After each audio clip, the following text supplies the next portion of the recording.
What's up, sports fans? It's your man D back. Speak Your Mind Sports Talk. All right, check it out, guys. We're back Monday morning. So hope you guys had a great weekend. We're back on Monday morning. Speak Your Mind Sports Talk Live Daily. We got Ness Mendoza in the building, and Ness Mendoza in the building, and one more time, Ness Mendoza in the building. What's good with you, Ness? Appreciate you, fam. Ness always come through on all three of his accounts. That's my man. Martin Machine in the building. What up, Martin Machine? Lisa Bales, Queen Lisa in the building. What's up, sis? Toby Barlett up in here. What's up, Toby?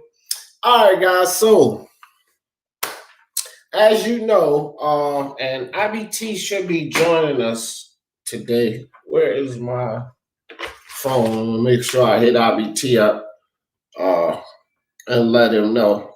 But IBT should be joining us today. Tay Powell in the building. What's good with your son? My son up in the building. Augustin Roll. What's up, Augustin Roll? Tay Powell. Unbiased or biased boxing talk in the building. Let me get this link in the chat, guys. Tim Dub, my man Tim Dub. What's good, Tim? Every day I see you coming in here, Tim, I feel good, bro. Man, I love to see you come in and talk, Tim. I swear. Been through a lot, bro. Congratulations to you.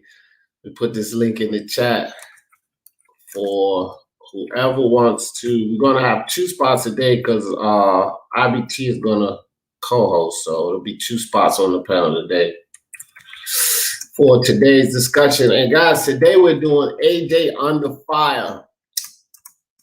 Similar, not exactly the same, similar to the Canelo situation, but more or less talking on AJ's legacy. Canelo's dealing with his belts and that sort of thing, but he's still under fire. You know, not with us, but you know how people are. You know how these fans are, these hating ass fans, man. They hate the great. If they hate the great, we're going to have a lot of people on that segment under fire that's probably going to be hated. Some of them may deserve to be under fire, so we'll see in the future here. But all right, so they got a link in the chat. I'm about to say smash that like button. My man Tim Dub in here. All right, guys, so we're going to be talking about Anthony Joshua today. Basically his rise to where he is now, his downfall with Ruiz, what this means for his legacy. Let me hit an IBT and let them know we on. Oh, damn, you know what? I was supposed to, damn.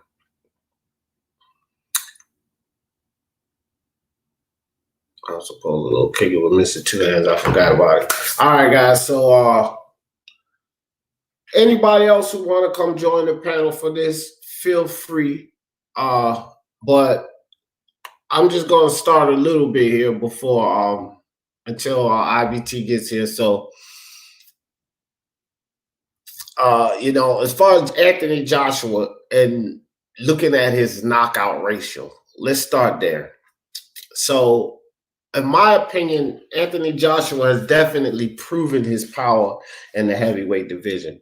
You know, he's 23-1, and he got 21 knockouts. And he has knockouts against pretty good opponents. He knocked out Dillian White, you know, in the 7th round of their fight in 2015. He knocked out Charles Martin for the IBF championship, 2nd round knockout. Knocked out Dominic Brazil, 7th round knockout. Eric Molina in 2016, 3rd round knockout. You know what I mean? So Anthony Joshua, you know, he's got proven power. You know, that's definitely when we talk about, you know, his attributes, when we go into his attributes, he's definitely he has proven power. And you would have to say from what he's proven, second to Wilder. You know, some may say, will make the argument that he has greater power than Wilder, which I'm not necessarily sure that's the truth. But then there's always the question of who did you knock out? So Anthony Joshua has knocked out, you know, more viable opponents, guys that could actually punch back, guys that could actually prevent you from knocking them out or possibly knocked you out. Wilder knocked out a lot of guys that was in there to be knocked out. So there'll be that argument. Of course, just seeing the mere destruction of what Wilder does to his opponents, I think that should probably kill a lot of the argument of who has the most power. But at the same time, Anthony Joshua had very, very good power. Guido in the building. What's good with you, Guido? So let me get to the chat, see what y'all talking about. Gotta stay up with the chat today. Tim Dove say salute, hello, salute. Marty Machine, everybody saluting each other. That's what's good. That's what's good. Albay says they hate the great but praise the mediocre. Yeah, for sure. For sure. You know, call guys like Andre the Boogeyman. And the bastard ain't done a goddamn thing. You know, talk about Wilder being one of the greatest of all time, and he has 10 title defenses against 8 worthless opponents and one, which was Ortiz. You know, and then he lost the ultimate one to Tyson Fury, which was an elite fighter, a higher level fighter that we knew. It didn't, you know, here's the thing, is that when it comes to AJ and he gets in the ring with a higher level fighter, there is an element of suspense there. Because when AJ gets in the ring with a higher level fighter, and even prior to him getting in the ring with high level fighters, we always said to ourselves that he's going to be able to weather the storm. This is a guy that you're looking to be a champion. We always had this indication about Wilder is when he gets in there with a high level fighter, he's going to lose. So that indication about him was always there. I don't think that anyone that I know of thought any differently. And so that's the thing, you know, with AJ, there was always an expectation of him being a very good heavyweight. Augustin Rose said Wilder is the best overhyped one-trick pony of all time. I don't know, man. He might be up there on the list, Augustin Rose. AJ has better power than Wilder in both hands and more variety of punches. Well, see, yeah, and that's what I was saying, bro. That's the argument. That's the argument. And you know, when you got a guy who's in the 90 percentile of knockouts, AJ, and he's doing it against higher level opponents, AJ, you're going to have the argument of which one of these guys has the superior power. But statistically, by numbers of guys that's been in the ring in front of them and the guys that have hit the canvas, then you would have to say Wilder has it statistically. And then, like I said too, Lade, sorry if I pronounced your name wrong. The thing is this, you have to take into account, you have to utilize your eyes. Well, I'm no Wilder fan by far. I'm a Fury fan. So it's not about, you know, fanboying but you have to use your eyes and just look at the sheer destruction that dude causes with his right hand. I get it that he didn't fight the higher level opponents, this, that, and the third, but man, when he hits guys, they crumble. You know, you look at Dominic Brazil and Anthony Joshua, and I get your point that he has power in both hands and more variety of punches, but he used the power in both of those hands and those variety of punches that you're talking about on Dominic Brazil, and they went 7 rounds. Dominic Brazil took both of those hands and those variety of punches that you're talking about all 7 rounds because he beat Dominic Brazil to a pulp in that fight, and then he stopped him. Wilder hit him once, bro. Wilder hit him once. So, I mean, you got to be honest about this here. When you know, I don't think I like Wilder any more than you do. But when we talk about sheer power, I mean, come on, bro. This is an opponent in common that's not over the hill out of his prime. He's not the greatest boxer as well. And that's something else you got to think about. Boxing virus in the building. The fact that Dominic Brazil is not the greatest boxer. And AJ pummeled him for 7 rounds and then stopped him. Did you see Brazil's face after that fight? He looked almost unrecognizable, like the Elephant Man. AJ beat the hell out of him. Wilder hit him once, bro. The elephant, man. You know what I'm saying? Wilder hit him once. You get what I'm saying, Johnny Boy? Because it's this argument, but that's an opponent in common. And Wilder fucked around with him a little bit, but he came, pow, hit him once. Game over. AJ beat the hell out of Brazil before he put him away. He beat the hell out of him. Yeah. Both of them, yeah. I mean, that's a common opponent. Right. And my whole thing was just the power. Like Lade, he was like, AJ has better power than Wilder in both hands and more variety of punches. And I'm like, yeah, I get that. But when we look at, when we want to measure the power, you probably will have to say AJ has the second most power in the heavyweight division. To be honest, too, Lade, that's what's kept Wilder around so long. Is the fact that he had that dominant power. Go ahead, Johnny Boy. No, I was going to say I would agree. Look at his knockout ratio, bro, and he's doing it against, and he's done it against good fighters. He stopped Dillian White. He stopped Povetkin. He stopped. He didn't stop Joseph Parker, but Joseph Parker don't get stopped by nobody. So, fast Australian. Yeah, Klitschko was old as fuck and hadn't fought in 3 years or whatever, but yeah, he stopped him too. So he stopped everybody. Not that Klitschko ever had a great beard, but still, Yeah. So, how you doing this morning, Johnny Boy? Good, man. I was about to go lay out in the sun, and then it got clouded. I was about to go stick my Boozy and Webby in my ears and lay out in the sun and get some suntan, man. But as soon as I was walking, I was like, oh shit, these going live.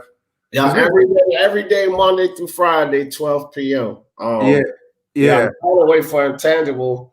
I'm gonna wait a couple of minutes for him, but Think Cap says Wilder and Brazil did have bad blood. Yeah, they did. That whole thing that happened with Marcellus Wallace and all of that nonsense. They had bad blood, but a lot of boxers go in the ring with bad blood.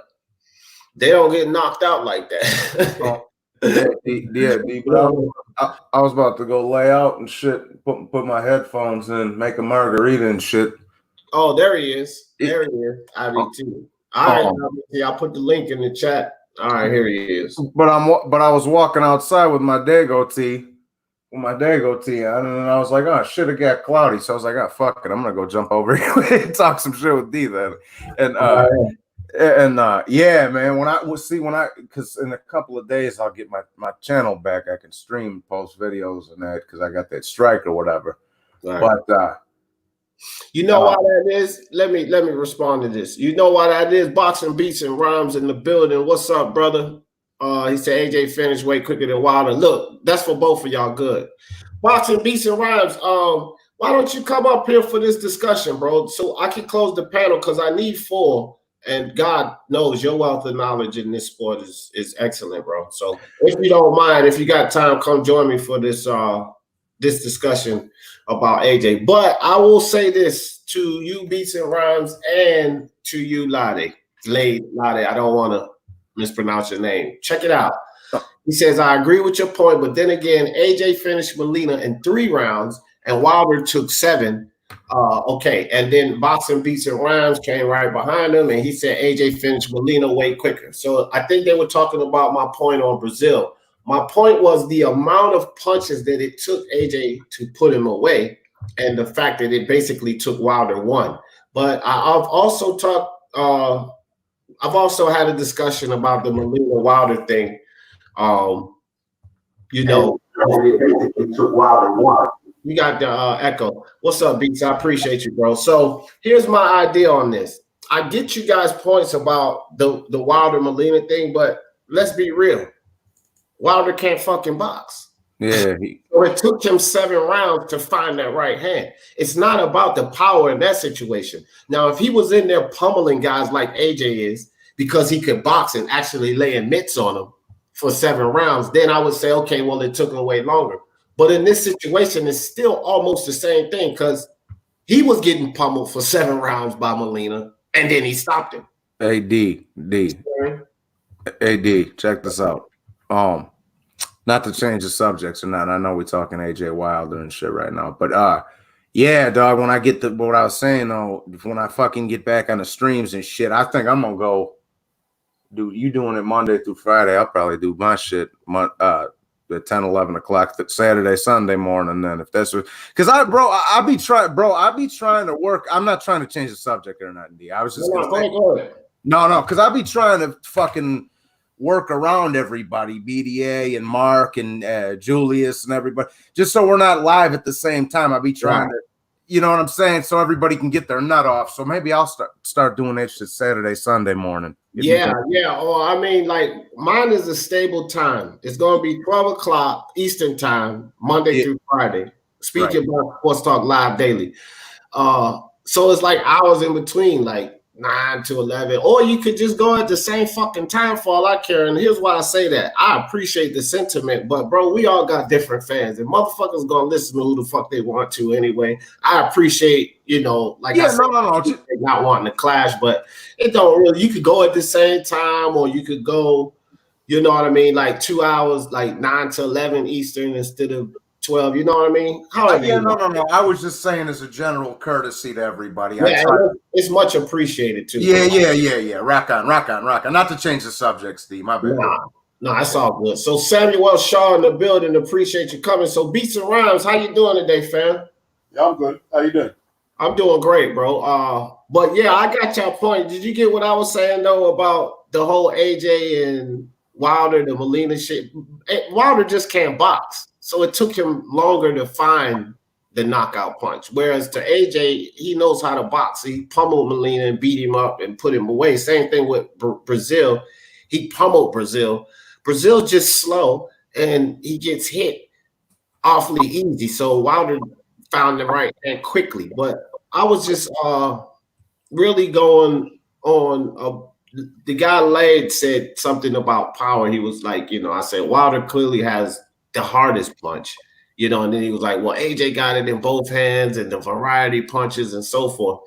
And I said, at some extent, we got to use our eyes too. And then that's when I brought up the Dominic Brazil situation, because he was pummeled. Like AJ pummeled the man for 7 rounds and then put him away. Wilder hit him once and put him to sleep, bro. You know what I mean? So Wilder just can't box. That's for sure. That's one thing. But look, since we got a full panel, IBT, thank you for coming, bro. Beast, thank you for joining me. Johnny boy, we're gonna stay on subject. That's my bad. I just had to shoot that out there for a second. That's all.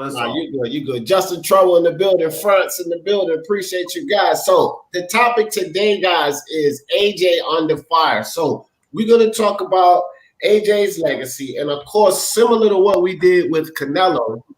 We basically want to talk about if some of these things they're saying is deserving, is AJ deserving of it, or is he not? Me personally, I will start this off and say that I think AJ has the potential of being one of the all-time great British champions and possibly one of the all-time great heavyweight champions, depending on what he does with his career. But there's a lot of people that's saying that, they're pushing the pencil with him too soon, that he doesn't deserve it. They're questioning the fights that he had before, his resume and so forth. South Korea, how you doing? So we're going to go through some things here and basically have a discussion. And at the end, as we usually do, we're going to determine if the, criticism is well-deserved or not. Basically, that's what we're going to do. So IBT, appreciate you coming here, bro. I'm going to let you start off with whatever topic you want to start off with first. I want to say to everybody, IBT put a lot of time and researching on this topic, and I appreciate you. How you doing today, bro? Yeah, I'm doing good, D. What's up, man? What's up with you? What up, IBT? What's up, Johnny? What's up, Beats? How you guys doing today? So essentially, like you said, with Canelo, we want to look at his resume, right? And I took the liberty of breaking down his resume and then putting some of the history of the opponent before he had fought them. And I think everyone can agree that basically his first, not world ranked fight, right? Because it was for the British title, I'm pretty sure. But it was a big fight at the time for them as a test. And that was the AJ versus Dillian White, right? Right. For the Commonwealth title. Yeah, exactly. So do you guys want to start there? Yeah, we can start there. I'll go to you and Beats and Johnny Boy, and then I'll come back to me. So just basically, do we approve it or not, and then why, right? Right, right. Yeah, I definitely approve it. I think both of these guys are at that stage in their career where, you know, it was this fight and then the next one's going to be a big one. They had a really good fight, and neither of them were really proven at the time. But the thing with British fighters is that before they get to that world level, they can already be popular just due to what they've done regionally, right, domestically. So, yeah, I think that's a very worthy fight, and I think I give it a thumbs up. Right, right, right. Yeah, yeah. I agree with that. Beats. You want to speak on that fight, bro? That initial fight and basically what it meant, like, is concerning Joshua, the beginning of his rise, and the significance of it. What fight we're talking about? Dillian White, there's Dillian White fight for the British Commonwealth title. Okay. If we look at the Dillian White fight, that was probably Joshua's 14th or 15th fight. He knocked out a future British champion who beat Derek Chisora twice. Derek Chisora went life and death with Tyson Fury in their first fight. Life and death. And AJ got rid of Dillian. No British fighters went the distance with Anthony Joshua. Yeah? Tyson Fury, in my opinion, was beaten by John McDermott. If you think Andy Ruiz has a bad physique, go watch John McDermott giving Tyson Fury that work. Anthony Joshua, in my opinion, is on schedule to become a great, but anything can happen. He can get flattened by Pulev in his next fight. But if you're going to talk about achievements, so far, AJ is well ahead of Tyson Fury. There's no way around it. Great breakdown. Awesome. Johnny Boy. All right. Well, as far as him, what you was talking about him winning regional titles and shit. Well, that's how that shit always starts. You got to go regional, national, and then international, bro. That's how it always is, bro. My older cousin, he's still doing the regional kickboxing tournaments in Chicago, bro. My older cousin. Yeah. You got to, but yeah, man, I hear it. Listen, I agree with everything IBT said, but here's the thing. Here's what I will say. Is he a very good fighter? Both of them, Fury and AJ. Is he a very good fighter? Both of them, yes. Are they up there with fucking Big George and Larry Holmes and shit? Absolutely not. They're on their way to being there, but they ain't there yet. No. All right. Well, see, that's one thing. Yeah, good breakdown, John. But you do approve of the Dillian White fight, of course. That Earl, I mean, that was a good fight to. Oh yeah. I mean, they had their little beef in the amateurs and shit. Yeah. Back. Absolutely. Yeah. So I'll say this. I mean, that's pretty unanimous. I think we all approve of that fight. But and again, we're just trying to lay some foundation on what he's done coming up, because for the naysayers or for the people that may not be naysayers, if they have a valid point, we're going to determine that. And so we move ahead to 2016. I pretty much agree with you guys. After IBT and Beats breakdown, there's not really much to add or take away from that. So we move forward to 2016 and Charles Martin, right, where he won the IBF championship. Is that right? IBT Beats. He won the IBF championship in 2016. Yes, that is correct. Yeah. Right. Okay. So we're going to move on to that fight. And I think that this fight here, I'll start with this one. We can go on the Beats and then go on around the panel. But with this fight with Charles Martin, I think that winning that title, that IBF title, and beating Charles Martin, which had an American name, kind of set the stage for Anthony Joshua, because you beat an American and you beat him for the title. And I don't give a damn about what we think about Charles Martin as far as his skill set, his level. He was an American champion, and Anthony Joshua was a British champion, and that means a lot in this sport. So I think that was also a stable or marker of bringing him to where he is now. And I think that it was a very significant fight, of course, because he's going for the title. So he definitely gets a thumbs up from me for that fight. And I think that helped him, not hurt him in any way. Beats, I'll go on to you.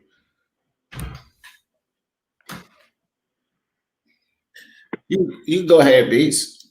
Charles Martin, Anthony Joshua, is he still on? I'm not sure, but I can Go go. ahead, go ahead, IBT. Yeah, so Charles Martin, I know the way he got his belt against Glaskov was a little, fugazi. It sounded like he actually knocked him out. I believe it was a stoppage due to an injury, but the facts are that he was a champion and he was rated top 10 anyways, right? So the belt was kind of just the cherry on the sundae kind of thing. And I think in the first round, Charles Martin did try to fight against Anthony Joshua, but he realized he was already basically really out. And in the second round, he did that goofy thing where he got knocked down and then stayed on the floor to the 9 count and then tried to move up at 10, and the ref was just like, cut off. So I give it a thumbs up, but I can see why people may give it like a, neutral feeling, just because Charles Martin as a champion is a little poor, I guess. But it's his first title, right? And luckily he has a large body of work afterwards, so I think I give it a thumbs up. All right, sweet. Johnny Boy. Charles Martin. Well, I'm one of these dudes who don't give a fuck about the titles. I think they're meaningless at this point. I think all you got to do is have a fucking pulse to have one, basically, these days. Right. So I'm not even going to throw the title in there, but it's a solid win. I'll just say it's just an okay win. It's an all right. It's all right. I'm just neutral with that. Neutral. Okay. All right. Yeah, I get that. Well, because Charles Martin wasn't the greatest opponent, but at the same time, he wasn't the worst. He wasn't like, Sefa Safari or some shit like that, So I give him the thumbs up too. I got another spot. I don't know if Beats had technical issues because he kind of fell off there, but there's another spot on the panel. Scott Brown in the building. What's up with you? Willie Williams stepped up in the building. What's up, fam? Let me catch up with the chat right quick, guys, and see if I don't want to miss any comments. Everybody. ThinkCap says AJ faced the best, but he will need to remain hungry. That's a fact. And that's gonna, and let's stop for a second and pause and talk about that before we move to his next accomplishment. That's something that a lot of these boxers in today's game is not doing. They're not staying hungry. They're falling in love with the money. They're getting lazy. They're partying. And it's not just, we see a lot of this going on over at the PBC, but it's not just them. I mean, Kovalev was out there partying and getting fucked up and shit too, wasn't he? And he wasn't PBC. So when we look at these things, just like ThinkCap said, you have to stay hungry. You have to stay hungry because all of the greats in the past, if you think about it, they stayed hungry, bro. Their drive stayed alive, shit, all the way to the end. Some of them stayed alive way too long. South Croy, what's up with you, fam? Can you hear me? Yeah, I can hear you. Okay, I didn't know my mic was on. Healing up to the guys in the room, Beats and your set D. Quite an interesting topic you have, D. Thank you, bro. I appreciate you joining the discussion. So since you just stepped in, what do you think about the AJ Martin fight? What's your ideas on that? Beats and Charles Martin, AJ. The Charles Martin AJ fight. Yeah, I think you got some feedback. Do you have the sound up on your computer or something, South Florida? Because you got like some feedback coming through. Yeah, I have my there's a box attached to my my iPod. Should I turn it off then? Well, I don't know. It sounds better now. But you probably might want to turn that off. But Beats, you back now. I think you fell off. While you trying to get that straight, Croy, I'm gonna put you on mute for a second. Get that straight for me, and then I'm gonna let Beats chime in on this and let you come back, bro. Okay. All right, Beats. So you back now. You didn't really miss much. I just made a statement about staying hungry and for any of these fighters, if you're going to be one of the greats, that's one thing about the greats. They stay hungry. Some of them stayed hungry too long. They didn't know when to hang the gloves up, but they still had that desire to compete. And that's a lost trait in a lot of these new age boxers. But we moved. That's just the statement I made about that, and then we moved on to the Charles Martin, Anthony Joshua fight, the significance in that. And, you know, some people gave him flack about that fight because they felt like, you know, it was a gimme belt or whatever. But speak on that fight, Beats, and your ideas on that fight, and the you know. Well, here's the reason why I became an Anthony Joshua fan. Because Charles Martin is probably about the 4th undefeated guy he fought. AJ had nothing to do with Tyson Fury taking coke or Nangaron and losing the belts. He had nothing to do with that. Right? That's only his 16th fight. And he's won the IBF belt. He beats Klitschko. Oh, Klitschko was old. Well, the other contenders, AJ beat about 5 of them. Gerald Miller had his shot at AJ. He popped for PEDs. Wilder didn't try and get the fight. What is it they want the guy to do? You know, like, well, like, even if when he beat, and listen, he's going to knock Fury out. Trust me. I don't know about Wilder, but he's going to knock Fury out. I'm telling everybody now, I'm committed. He's going to knock Fury out. When he does, you're going to hear all the excuses. You're going to hear more excuses than Wilder's putting up now for getting battered by Fury. Trust me. Trust me. Who else has done that to Charles Martin? Who else? Definitely not any of the opponents he faced afterwards. Yeah. He's in the top 2 PBC heavyweights. He's at least in the top 2 PBC heavyweights right now, Charles Martin. At least. I mean, probably top 3 because Ruiz and Wilder.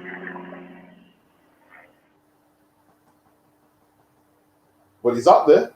Yeah, he's up there. Yeah, but he's a top 3 heavyweight, and he got embarrassed by AJ, and when he was a world champion, you know. Yeah, that's a fact. That's a fact. South Korea, you ready, bro? Your mic fixed. All right. Well, we're gonna move on. I think that that's a valid point that you made there. So I mean, you approve. Basically, you don't have any problems with that fight. Basically, what we're trying to do here, Beats, just to let you know, this is the first time you're on the show, is to Brick City. What's up with you, fam? Is to basically debunk these narratives or like people that disapprove or throw dirt on certain fights. We're trying to clear up. If you want to valid fight or not. If you want to debunk the narrative, right?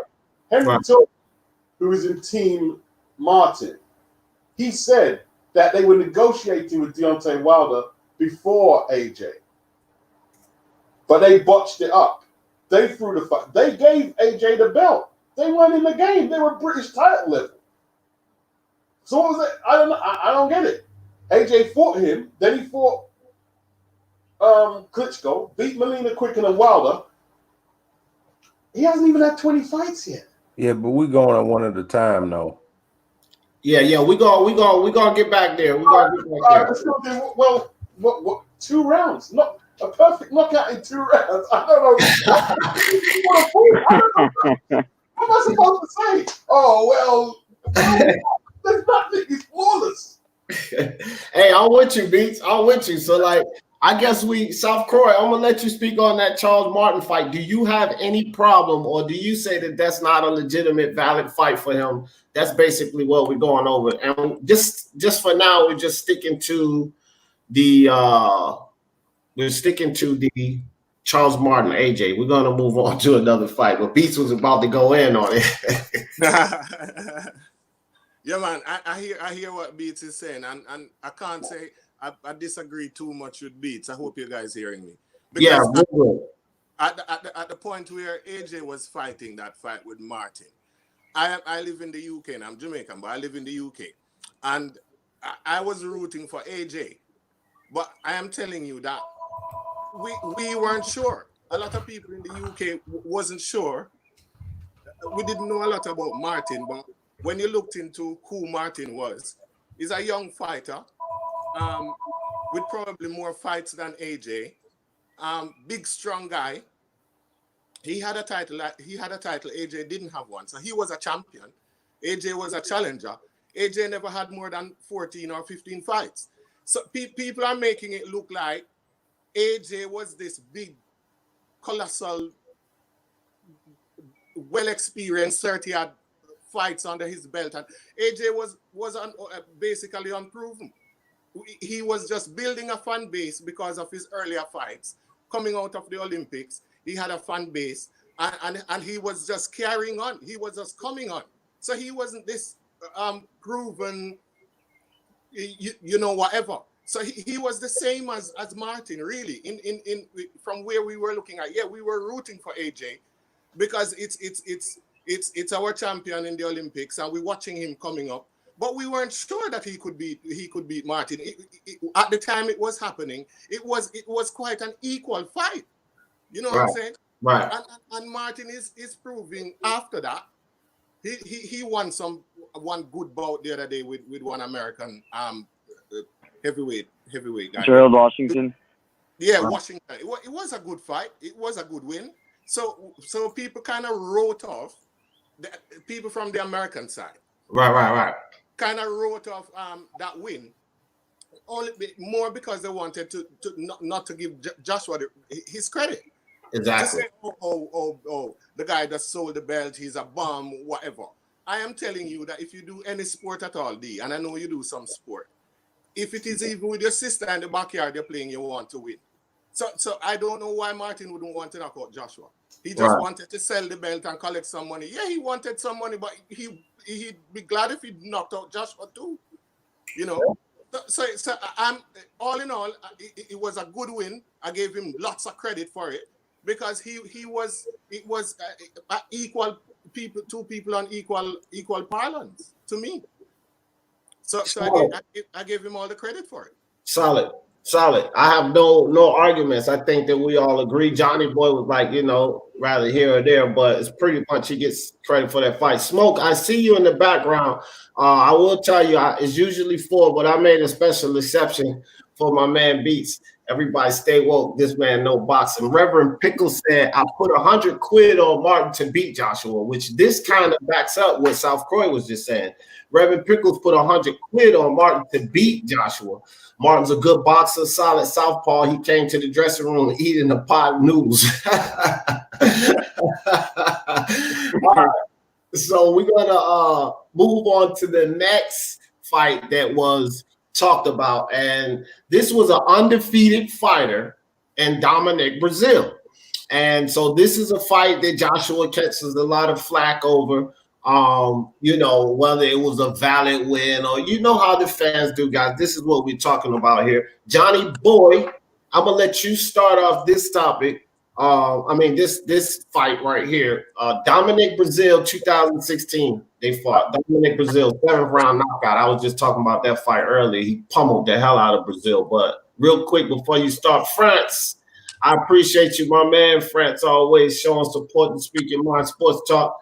Appreciate that, my man. Always appreciate it, France. Johnny Boy, Dominic Brazil, what do you think about that fight? The validity, does he get credit? Do you not give him credit? What's your ideas on that fight? Okay. This is just me, and I'm gonna say this right now. If we was running through Wilder's resume, I'd say the same exact fucking thing. Brazil ain't shit. Let me tell you something, bro. A man who starts fighting at 25 years old isn't a fighter, bro. That's facts, dog. When you're 8, 10, 12, bro, 13, 15, no. Neither one of them get credit for that fucking walking McDonald's milkshake with his goddamn beat cups flopping all over his turtleneck when he's bouncing around. No, neither one of them. All right. Well, Johnny Boy starts off the show as exciting as always. I'm gonna go over to IBT. What's your ideas on that Brazil match, my man? Almost similarly to Johnny Boy. I can't put it quite as eloquently as he did. Yeah. But Yeah, Dominic Brazil. I don't think he is like. I don't think he'll ever be world champion. I didn't think he would beat AJ. Right. Just looking at his skill set, he has heart and he brings that to the table. But that's about all he brings to most. And for me, I give him credit, but you have to consider like this is. I am approving of this fight, and I approve of like I give it credit in the sense that for what it is, but I don't rate it even higher than Charles Martin. So you get credit, but how much? You know what I mean? It's like, does it even matter at that point? He wasn't even top 10. His best win at that point, I think, was a 175-year-old Amir Mansour, right? So, yeah, that's where I stand. South Korea, what do you think? Brazil, Joshua. Before he starts, Steve, let me just add this in there real quick. Yeah, the Charles Martin wins better. Yeah, for sure. All right, South Korea, you up, my brother. Yeah. The Brazil fight now.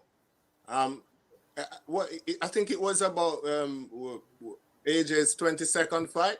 Nope. About his 20th or so. He's got 24 total. It's like his 17th fight, won't it? 16th fight. Was it 16th? Yeah. Okay, I know it was something like that. 16th, 17th. Yeah. Thank you, Beats. Yeah, I got that. I miscued that one. So it was about even better because it will make my point even more valid. So in his 16th fight, he took on an unbeaten at that time unbeaten Dominic Brazil. Right. So a man in his 16th fight, basically to me, is still coming up. He's still on the up and up. Because so let us just compare quickly to the parallel. So what in Wilder fought Dominic Brazil in which fight? In how much? Probably 30 or 36 fight, 37 fight. 37 fight. AJ was fighting him unbeaten in AJ's 16 fight. To me, that you have to look at the context. And in Wilder's 16 fight, who would Wilder be fighting? In Wilder's 22nd fight, Wilder was fighting a man that was ranked 491.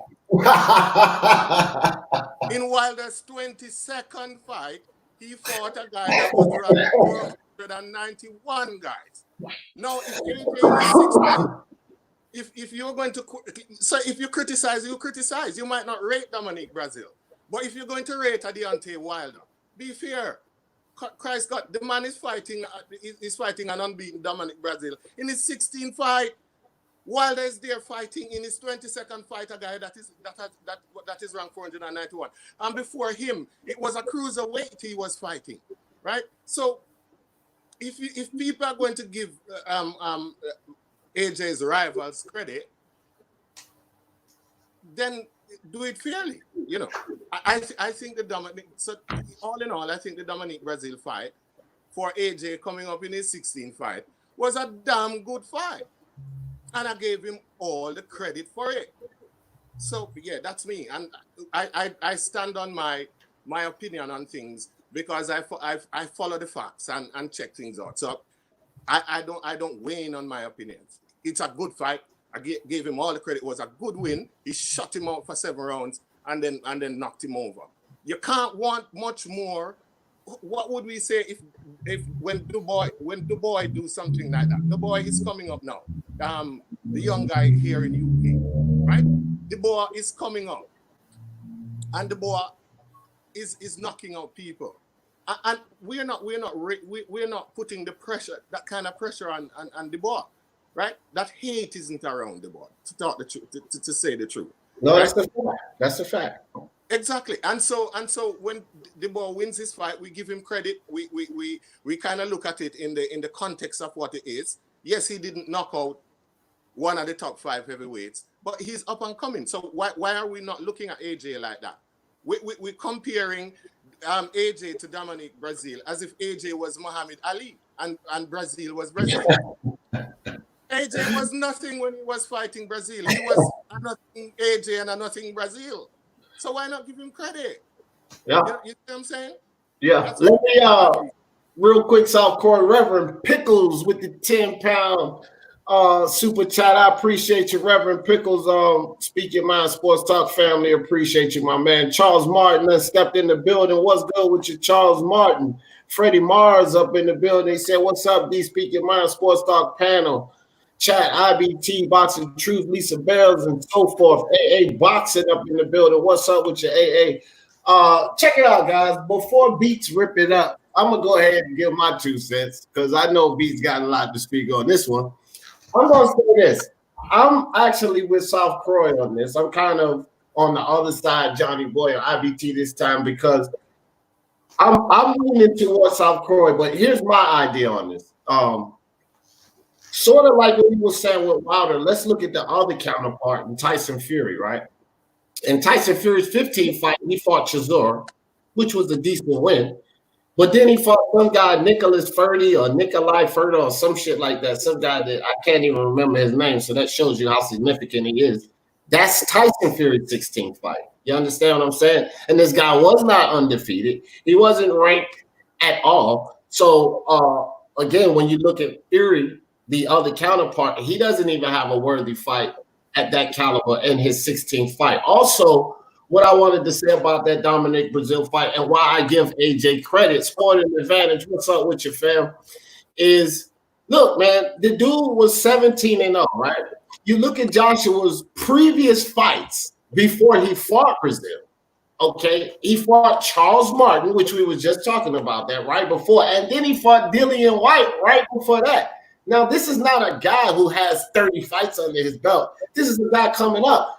What do you guys say about a lot of these boxers today? Oh, he deserves a light touch. So even if you want to call Brazil a light touch, it's still a credit because the dude was undefeated.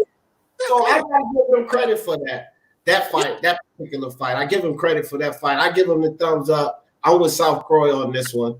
Beats, I will let you take off with it, bro. Dominic Brazil, Anthony Joshua. It was a fight Joshua was supposed to win, and he won. He was the first guy to beat the guy. He was ranked. He was a ranked opponent. At that time, like you say, Fury was fighting Nikolai Furfa, or was it Derek Chisora for the British title? Well, I'm not even going to look who Wilder was fighting, and if they're the top 3 heavyweights. So if we're just talking about, if we're just comparing, different stages, at that phase there, Joshua's, even up to now, Joshua's way ahead of the curve. I know a lot of people don't like to hear it, but they couldn't debate me and win that debate. I don't care who it is listening out there. You couldn't win the debate. Yeah. Well, I think so. It's kind of, this is one of these ones where I want to go to the chat. So all of you guys listening in the chat, I want you guys to put in the chat who you guys, do you guys feel that, just give me a thumbs up or a thumbs down, real simple. I'll get a couple of votes here. Thumbs up on that fight with Dominic Brazil, thumbs down on that fight with Dominic Brazil. Just give me a quick vote in the chat. You guys keeping up with this. I appreciate you. Smoke, next time, bro. Only 5. Let me explain this because I know I'll probably get some more people on the panel. So it's usually 4 on the panel, right? And then South Croy came in. Beast lost, I think he lost connection or something. South Croy came in, so I had South Croy on. But when Beats came back, guys, I have to tell everybody this. I made an exception because I really look up the boxing beats and rhymes. The dude is full of freaking knowledge, bro. And for any discussion like this, I had to have him on the panel. So I don't, and none of you guys will be disappointed. Like I said, stay woke and listen to this guy, because if you think I spit some fire, fuck all that. Beats spit some fire, some heat, that thermal. Yeah, just stay woke. So Smoke, no disrespect, bro. You know you my man, 20 grand, but it's usually 4 on Speak Your Mind Sports Talk Live Daily. Special guests, boxing beats and rhymes. So we're gonna rock out with 5.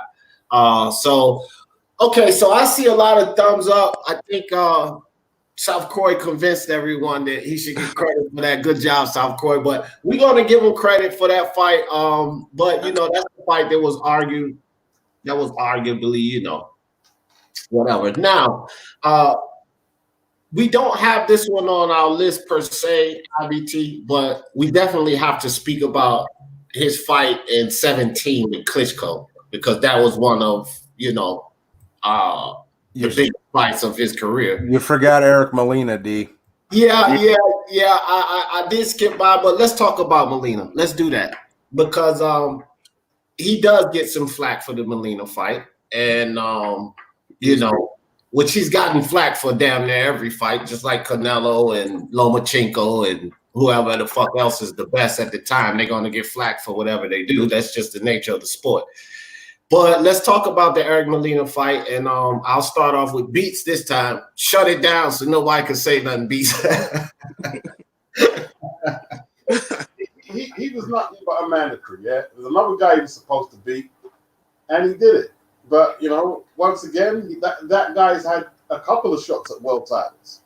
You know, he's had a couple of shots. And like I've said, if you're looking at the top guys, Dillian, Wilder, Fury, no one's fought any stiffer opposition at that stage of their careers. None of them. So you have to say it's okay. If you're going by modern day standards, you can't say it's shit. You can say it's shit, but then you're going to have to say, well, what Fury was doing was shit. But if you're a Fury fan, you're not going to do that. It's what it is. That's a fact. And at the time, you know, just to add on to that, at the time, he only had 3 losses, did Molina. I mean, you know what I mean? So he got knocked out by Wilder, of course, but that's not really so did most other heavyweights. But South Croy, what do you think? Molina, Joshua? I'm going to sound like probably a bit of a broken record where it comes to AJ's fighting. I know it might what my thoughts on AJ might not be very popular in some parts of the States, but again, Molina, common opponent with another rival, Deontay Wilder. Wilder fought him, and it was quite a competitive fight with Wilder. In fact, Molina had some success in that fight. Had Wilder in a little bit of trouble at some point in that fight. And it went a few rounds. I think it's either it went 7 or it went 9. I'm not remembering properly. Some of the listeners could correct that for me. But yeah, so if the critics are going to rate Wilder as a top 3, number 1 or number 2 heavyweight in the world, and he goes 7 or 9 rounds with an opponent who had him in trouble, and then that same opponent is going to fight an up-and-coming heavyweight in a 17th fight and get knocked out in 3. I have to give AJ some credit because it's a common opponent with an elite fighter, according to certain sector of the boxing world. Deontay Wilder is an elite. You go 7 to 9 rounds with that guy, give him some trouble, then you fight a guy that's coming up in his 17th fight, and you get your ass handed to you in 3. Listen, man, AJ, big win. Lots of credit for that. I don't care what I'm not even thinking of what Molina's resume is. I know they can say he's no world beater. Well, he was no world beater when he was fighting Deontay Wilder either. And Deontay Wilder took him on in having far more fights under his belt than AJ, right? And they gave Deontay Wilder credit, gave his big right hand credit that he knocked out Molina and he's so heavy a puncher and all of that. So yes, I'm giving AJ lots of credit for beating Eric Molina. Eric Molina. Yeah. Okay, cool. Look, I want to read this comment right quick before we move on to the next person. Molina was accepted for 2 reasons. First, Molina coming off his best win on the road against Versadamic to earn the top 15 ranking. Second, Vlad was supposed to fight AJ on that date, but pulled out with an injury. Very valid point, Lawrence Williams. Great point. That's why I wanted to pull that up, guys. So Johnny Boy, Eric Molina. Bomb. That fat looking. Listen, bro. And just so everybody know, I'm keeping it consistent across the board. Just so everybody knows, I'm keeping it consistent. If we pulled up Wilder's resume and did the same shit, I'd be saying the same fucking thing, bro. Here. I would have given Anthony Joshua a better fight than that Danny DeVito looking motherfucker. Okay, now listen. Except the only difference between me and Eric Molina is I'm a lot better looking. You understand? That's the only difference between that. Nah, you don't get no props from me from beating up some little turds like Brazil and Molina. Nah. Fuck out of here. Nah. So Johnny Boy gives him a clear thumbs down. F Molina. Okay. IBT, it's all you, fam. I'm not going as hard as Johnny Boy is, but I think for me personally, it's going to be like a neutral or like almost no credit, more like a high level kind of knockout. Just get a guy out of there. I think if you lose to Chris Arreola and then, you fight. I mean, losing to Chris Arreola, that's it, right? You've solidified yourself as a grade A bum. Essentially give him nothing or neutral. I don't care for this one. I think it's just a good highlight reel win. It doesn't give him it doesn't inflate his resume in any way. You don't go, oh well, he beat Molina. Oh, he beat Molina? Oh, my bad, dude. Yeah, that guy's really good. It doesn't really for me. Right. Because AJ was newer coming up, my idea on this is because he was newer coming up, and he just fought. We just talked about the fight that he had previously, okay, against Dominic Brazil. I'm sort of with IBT and kind of like with Johnny Boy. I'm not going as hard with Johnny Boy either, but I wasn't too impressed with the Molina fight because at that time, coming off the Martin win, coming off the Dillian White win, demolishing Dominic Brazil, at that time, Andrew Tucker World, what's up with you, brother? I felt like AJ was above that. You understand where I'm coming from? I thought that he was above that. I thought that I wanted to see a better opponent than that. And I'm like with Johnny Boy on this too, where if it's Wilder or hell, let's say Dubois or Joe Joyce or something like that, if it's these guys and they're putting him in a ring with somebody, he's going to pretty much watch him. I want to see these guys test themselves, try themselves. Like, I love what Teofimo is doing right now. Do I think he's going to beat Lomo? No, I'm on the other side where I'm a huge Teofimo fan, but I think Lomo's going to beat the kid, right? But I love the fact that he's challenging himself. And when you're in the light of being maybe one of those great boxers, one of those special boxers, and you take what could be conceived as a light touch in Brazil, no more light touches back-to-back after that. And this is the way that I look at this one. So I don't give him credit for the Molina fight, but I'm not knocking him for the Molina fight, but I'm sort of like neutral too. Like it's nothing to yap about. It's no big deal. So I think I guess we can decide on this Molina fight that the credit, the flack that he gets from some of the fans, I guess, it can be somewhat validated or deserved, because the Molina fight, he could have took a better step up, and we can't, I'm just going fight by fight here, guys. So let's understand that we're really talking about at the time. If we look at what he did later, which we're going on, we can say that, it was a part of his path, but he could have fought better. And people that gave him flack about that fight, in my opinion, I think that one was deserved. So we'll move on to the next fight, which was Klitschko, Vladimir Klitschko.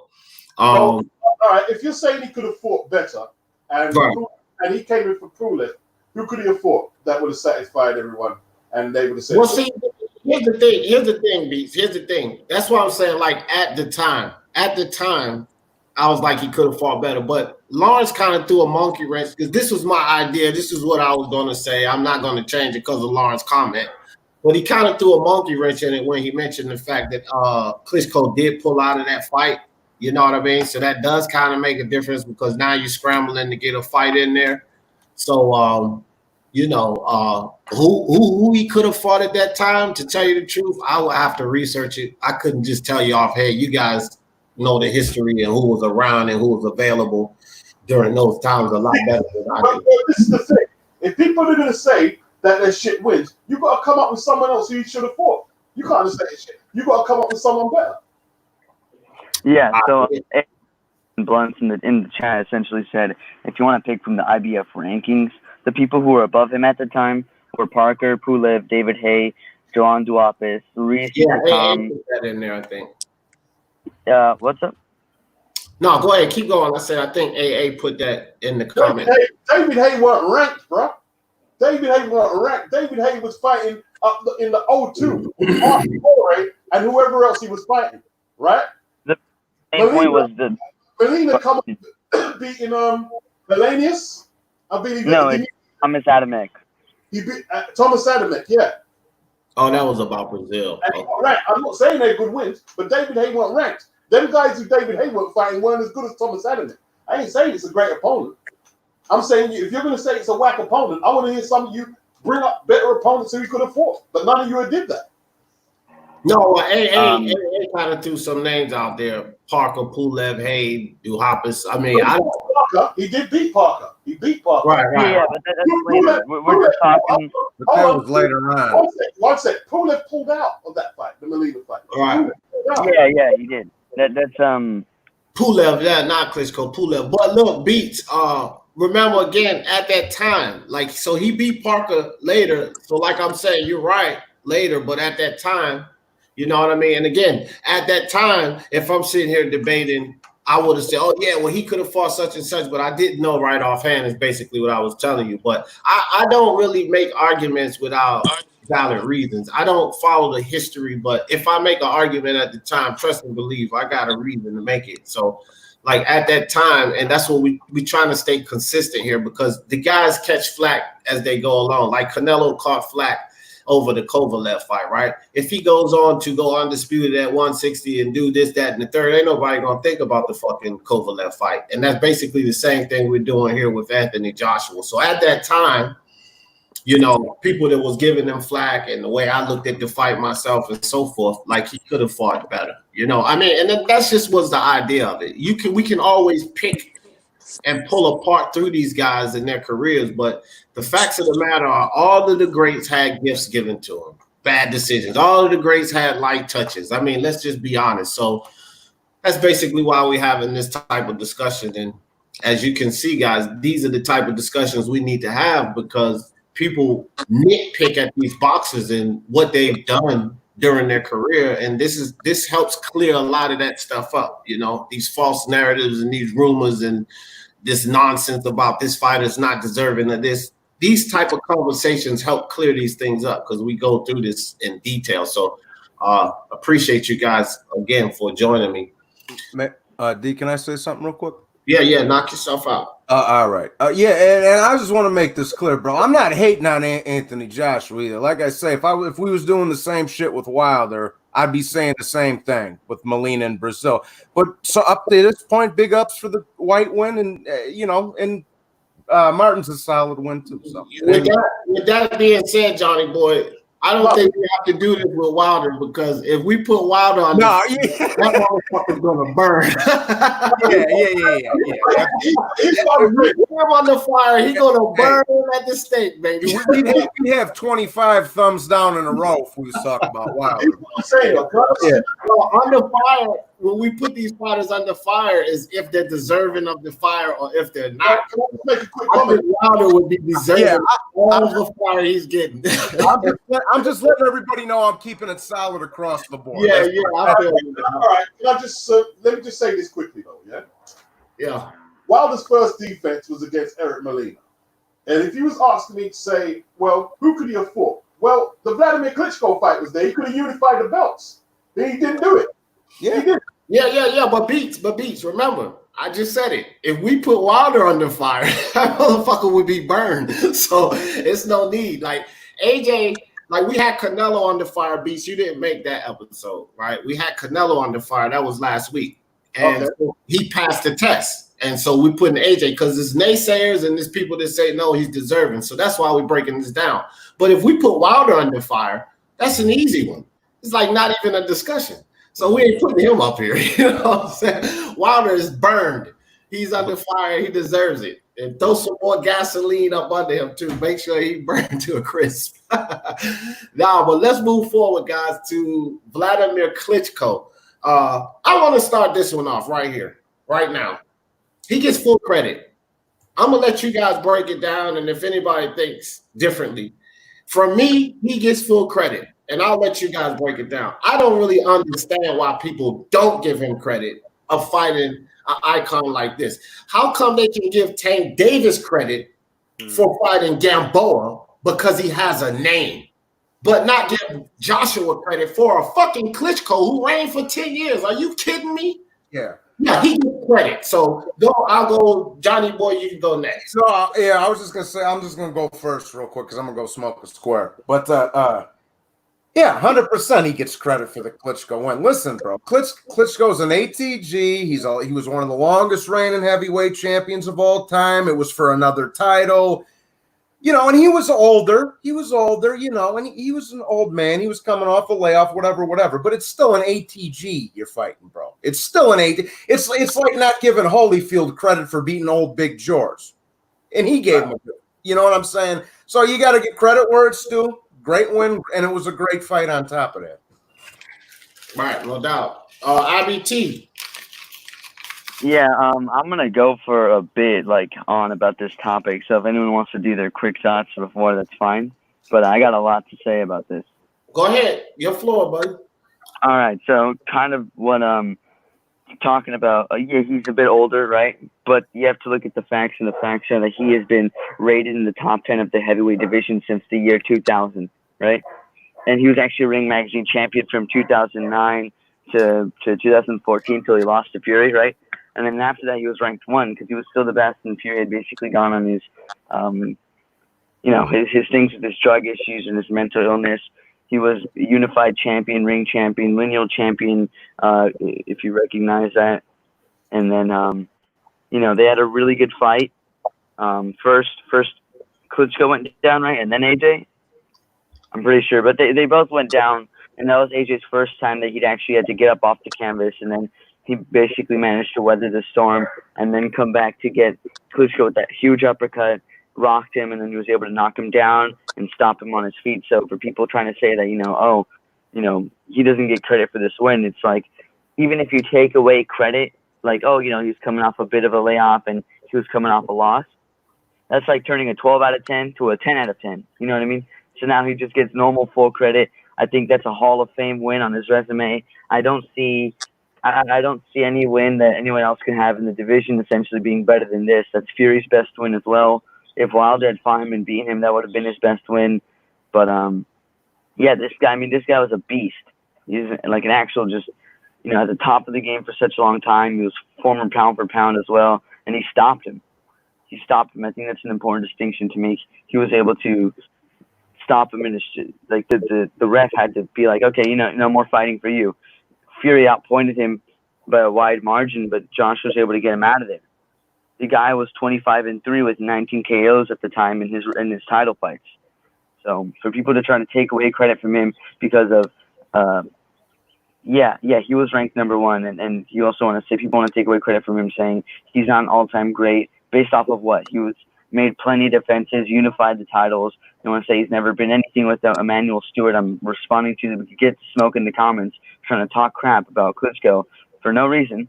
It's ridiculous. I think it's a little ridiculous and misplaced to say that this guy who was pound for pound, this guy had been ranked in the division for a long time, very long time, guy had reigned over the division for a long time, to just not give him any credit, I think it's a little, it sounds like hating.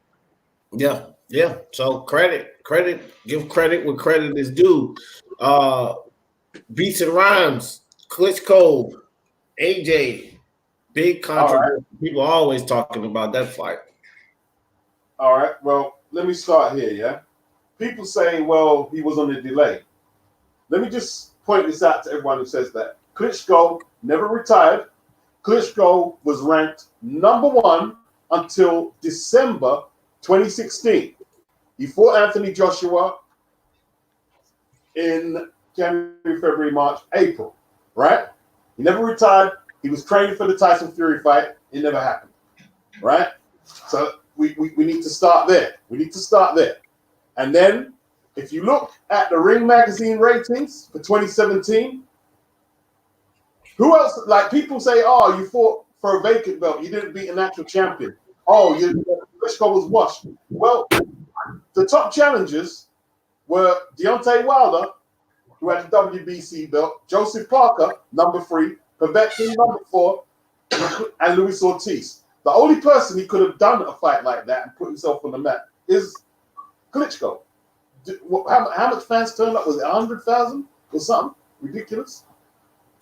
That's the only guy who did that with. I mean, so it's a good win, man. It's a good win. Like, I'm not going to give him extra credit because he knocked him out and Fury didn't. Fury made easier work with it. So I'm trying to be balanced. He made easier work. But it was a great win. It was a better fight. It was a fight that put boxing back on the map in the heavyweight division. Great win. Great win. All right. South Korea, you up, man? Yeah. Johnny boy, I want to say this about the way Johnny boy goes about his of the fights. And I'm not disagreeing with him. I think if you're going to do it like he's doing, if you're going to look at the fights and mark them up or down based on who fought at the time, and you're going to analyze the fight itself and give credit or not give credit. That's fine.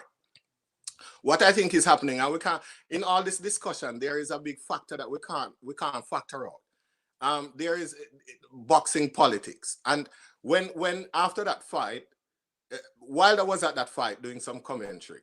After that, Wilder was awed by the fight, by the atmosphere, by the amount of people.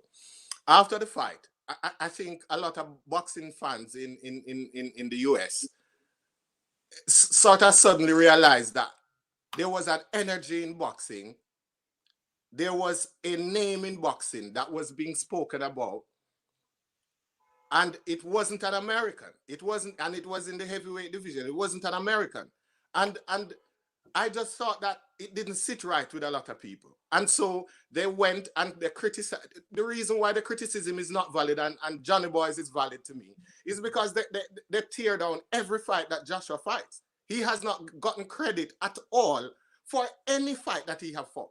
So I can't listen to that kind of criticism and give it any kind of respect at all. If you're going to do it like Johnny Boy is doing it, I remember Johnny Boy is not necessarily saying what I'm saying or agreeing with me, but I think he's taking it on a fight-to-fight basis and looking at AJ's opponent at the time. And if he doesn't rate the opponent, he just doesn't rate the opponent and doesn't give AJ credit.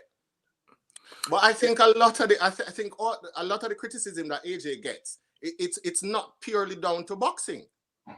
I think a lot of the fights that they don't give him credit for, they know that they should give him credit for, but they're not going to give him credit because it's going to make him look more of what the rest of the world is seeing him as. And he's not American. He's not an American heavyweight. The power and the excitement around a heavyweight at that time with the Klitschko fight, it wasn't Deontay Wilder. It wasn't the American heavyweight. And it didn't sit right with them. And they criticized everything. They haven't given him credit for anything at all. So I can't listen to their criticism. It's not genuine to me. It's quite disingenuous, that kind of criticism. I listen to Johnny Boy. I can't listen to the rest of the people in America that is giving him that flack. Yeah, no. And brother, let me tell you this real quick, bro. Overall, Anthony Joshua deserves a ton of credit. He's unified, beat undefeated guy. Absolutely, he deserves. I'm just going to do it like you said. I'm just doing it fight by fight, bro. Yeah, that's what we're doing here, fight by fight. Yeah. So look, check it out, guys. Real quick, let me shout out About Houses. I'm not sure if I shout you out, but what's up, Joe? Appreciate you coming through. And then Boxing Jedi done stepped in the building. What's up, Boxing Jedi? Said Ring Mag sold out once. They planted Rousey on the cover. Yeah, around the Rousey. I remember that. But yeah, what's up with you? But yeah, man, like I agree with you, South Korea. And that's the thing. Like, if we come from the perspective, if someone comes from the perspective of boxing, I can agree with them.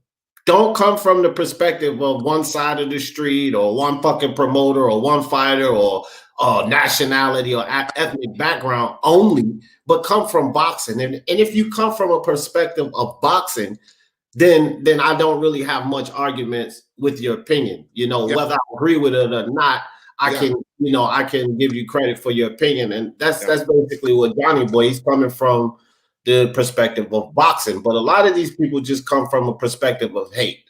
Yeah. You know, hate for one reason or the other, that he's a British champion or he's not PVT or he's not Wilder or not Fury or whatever. It's just from a perspective of hate. So I can appreciate that perspective as well, Johnny Boy. And to add to that too, also, bro, that's the thing. That's the thing a lot of people don't do correctly nowadays. You have to dismiss what country they're from, what their nationality is. You have to dismiss all that and look at what they did inside the ring. Yes. What promoter they're with, all that bullshit, how much money they're making, their fans, all that bullshit goes out the window, bro. Just what did they do in the ring, like I always say, is the most important thing. I quite agree. That's what I'm saying. And that is why I say I can respect, even though a personality like Johnny, we don't see eye to eye on everything, but I can respect his opinion, because I think where he's coming from is a place of analyzing boxing matches, you know. But my opinion on it, I gave AJ some credit for that fight. All right.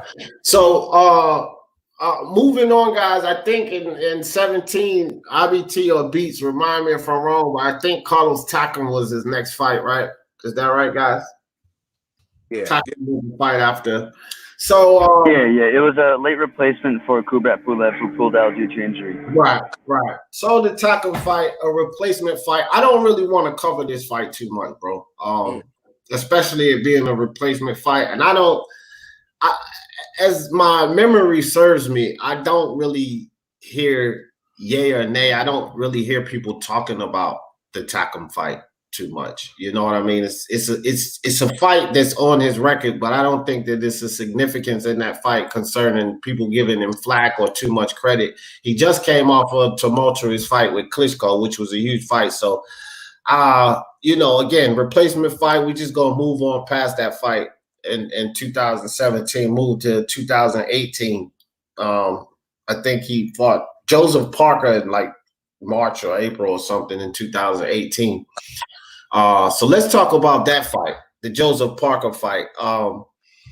And I'll start with Beats. You can take off with that Joseph Parker fight, Beats.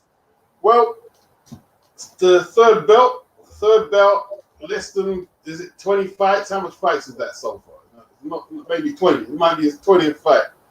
It wasn't his greatest performance, but he boxed to instruction and got the job done. Another unbeaten champion, another unbeaten fighter, and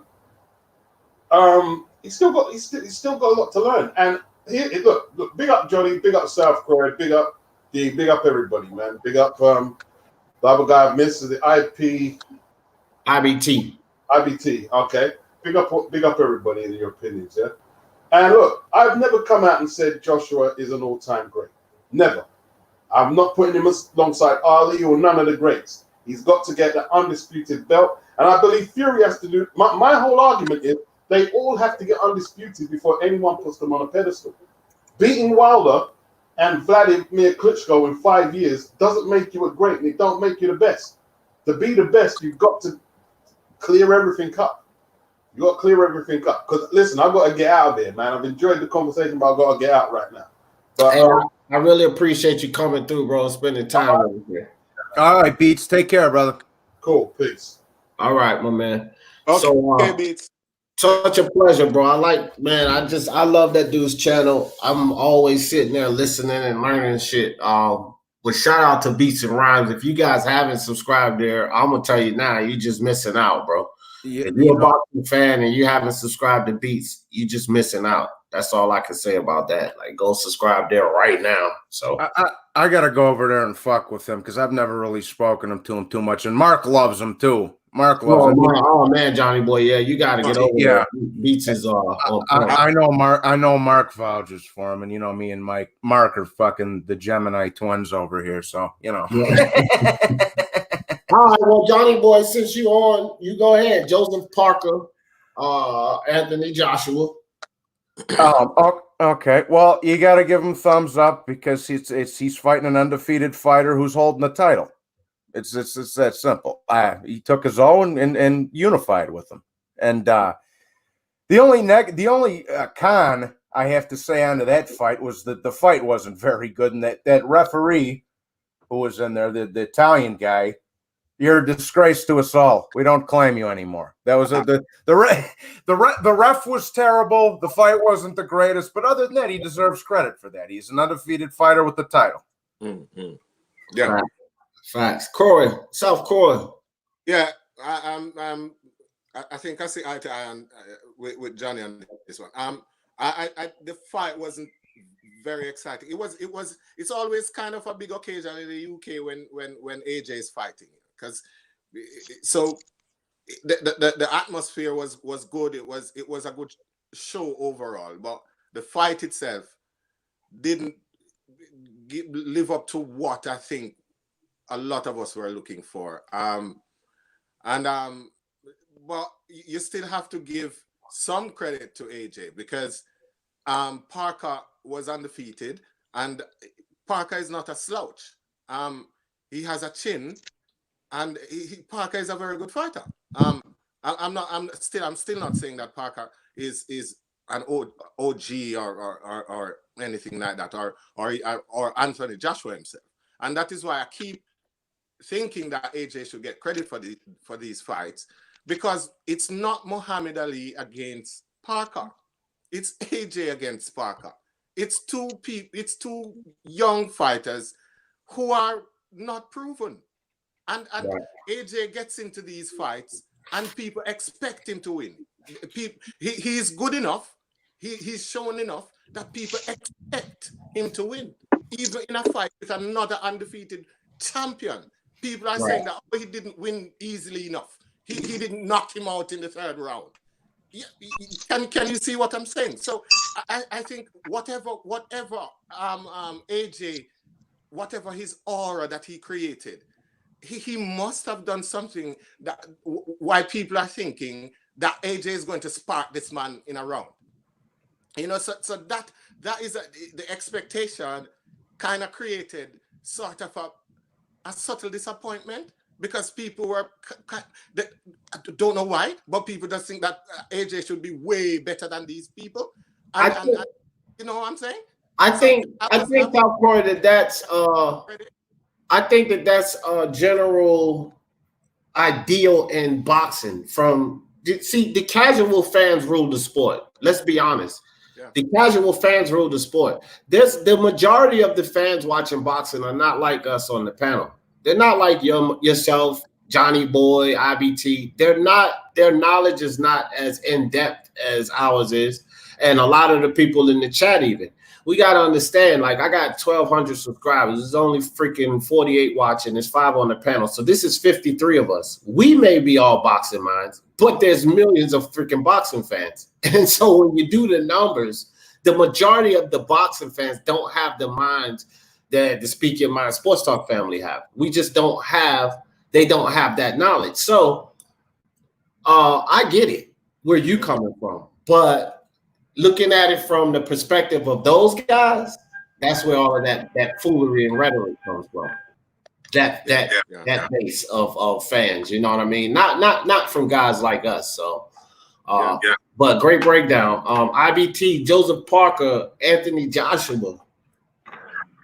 I definitely give this fight, in terms of being on his resume, credit. I kind of agree with some of the comments I've been seeing in the chat talking about the referee. I personally think that referee sucks.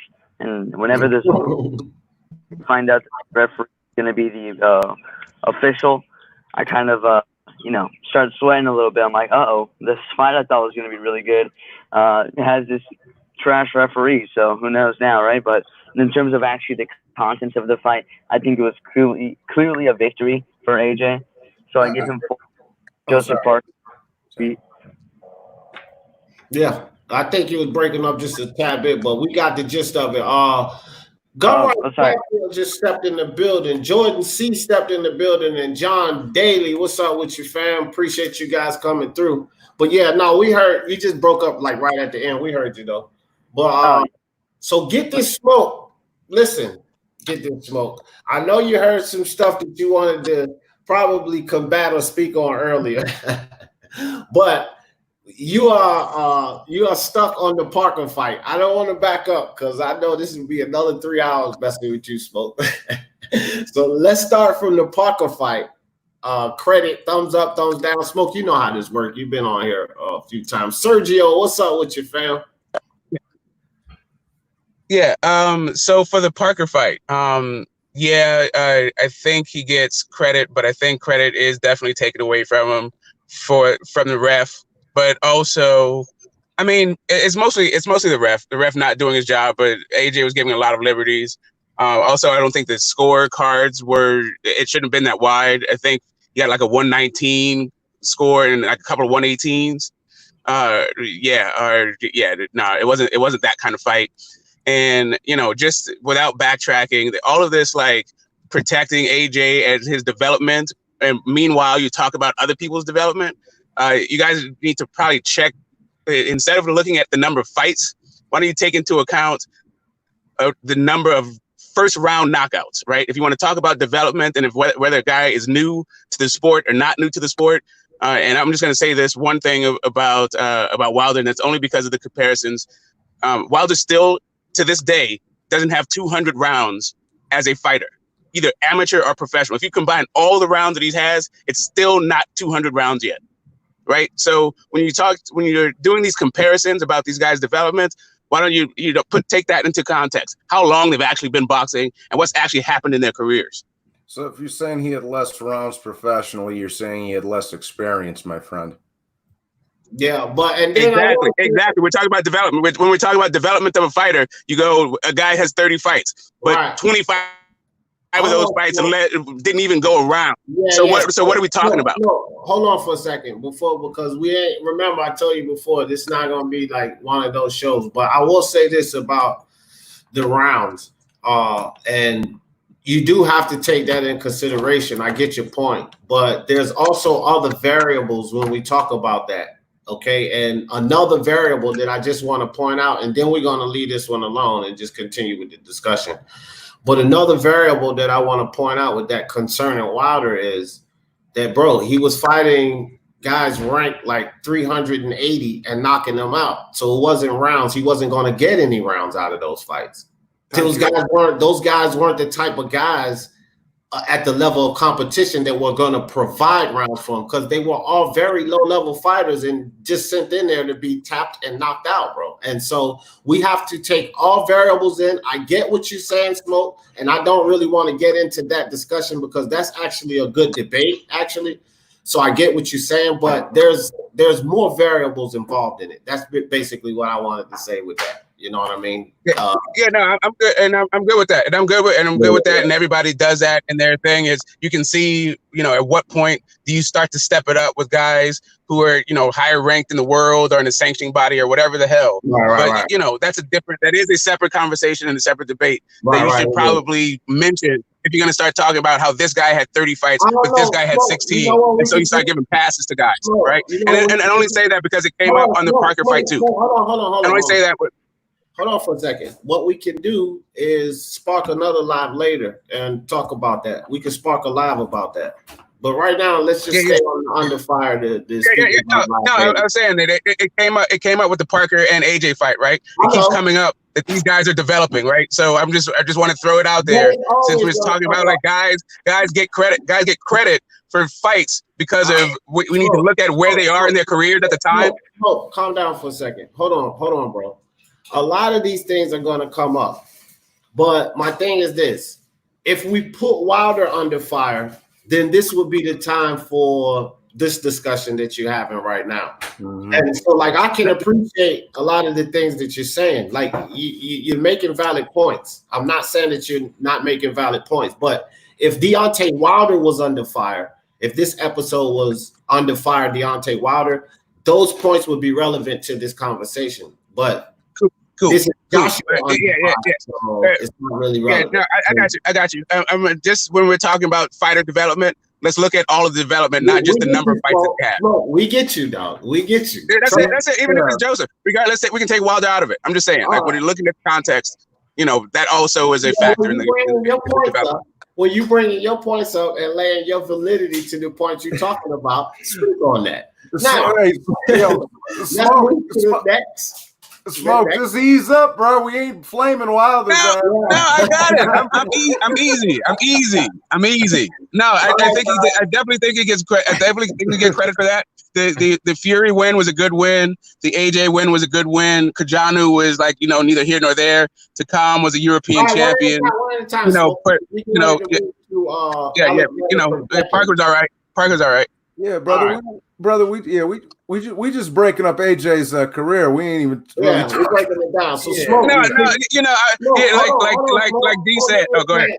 Hold on, I'm gonna give you a chance because I want you to start off this topic with AJ and we both keep trying to unmute you, Smoke. So you go ahead and unmute yourself. But anyway, Alexander Povetkin, Smoke, Anthony Joshua, same thing. Thumbs up, thumbs down. Tell us why. Your floor. All right. It was a good fight. I give AJ credit for the win and also how he went about winning. He had to make some adjustments in the fight. The knockoffs is also a mandatory. So it's not like AJ had a choice about fighting him.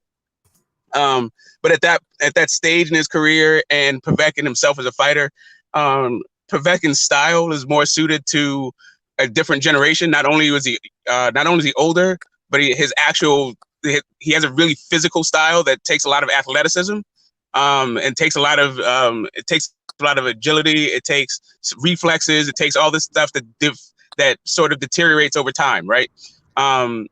So just stylistically, Povetkin wasn't going to be his best self. Also, we know that Povetkin has some issues with the substance, and we're presuming that he didn't have it in that fight, right? So, all in all, I think, he gets a thumbs up for the fight. Like I said, he was very composed in that one. Povetkin busted him a couple of times in the chops. Povetkin fought at the wrong pace once he had AJ hurt, but that's the way that AJ kept cool and composed, started jabbing him to the body. I think helped to deplete Povetkin's energy, and then the takeout was clean. It was clinical. It was a nice stoppage. It was a nice clean. It wasn't an early stoppage or anything like that. No controversy on that. Knocked the dude out. Thumbs up. Yeah. I'm gonna go ahead and run with this real quick, guys. I'm gonna let you guys go. I clearly have to give Joshua all the credit in the world for Alexander Povetkin, man. The guy was ranked in the top 10 for 10 years straight. I mean, he beat great names, Rodman, Bird. You know what I mean? He beat David Price. I mean, this is what I'm going to say about Povetkin. Anytime he stepped in the ring with anyone, he was a dangerous fight. Period. So when you have a fighter like that, especially a guy like Povetkin that knows how to box, had good pop on him, that's a solid fight. That's a solid win, title defense, whatever you want to call it. So Anthony Joshua gets definitely the thumbs up from me on that fight with Povetkin. You mentioned David Price. He did get dropped by Price, and Price is not, he's not any kind of world beat. Price is not even a 10-round fighter. I don't even think he's ever even gone 10 in his life. And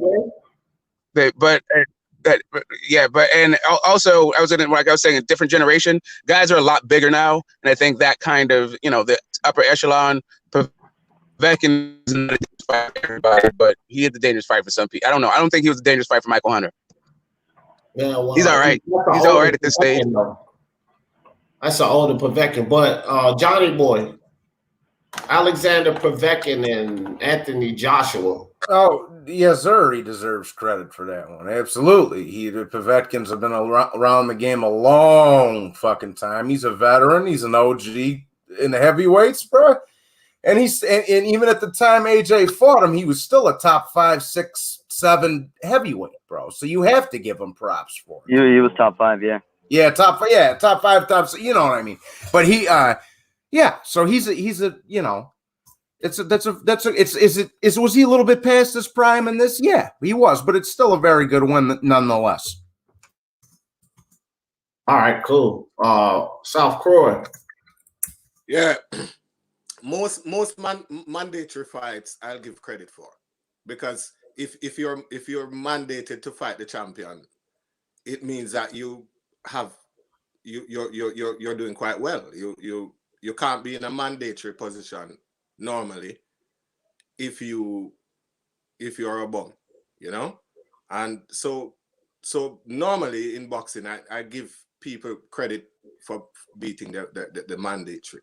I know there are odd cases where politics in boxing can have mandatory fighters, you know, kind of fix the books and get people into mandatory position that probably don't absolutely deserve it, but you don't find it a lot. So usually the mandatory for the belts are usually good fighters. And Povetkin, up to then, he had only lost one fight to Klitschko.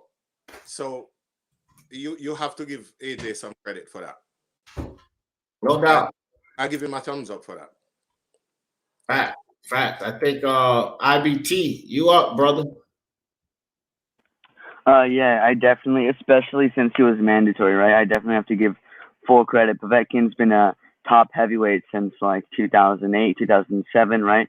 And at the time that AJ beat him, he was top 5 and ranked number 4 in the Ring Magazine heavyweight rankings, and he stopped him. That's something that Klitschko couldn't do to a younger Povetkin, right? Granted, it was, I believe, that same ref or a similar ref that was not really letting inside fight happening.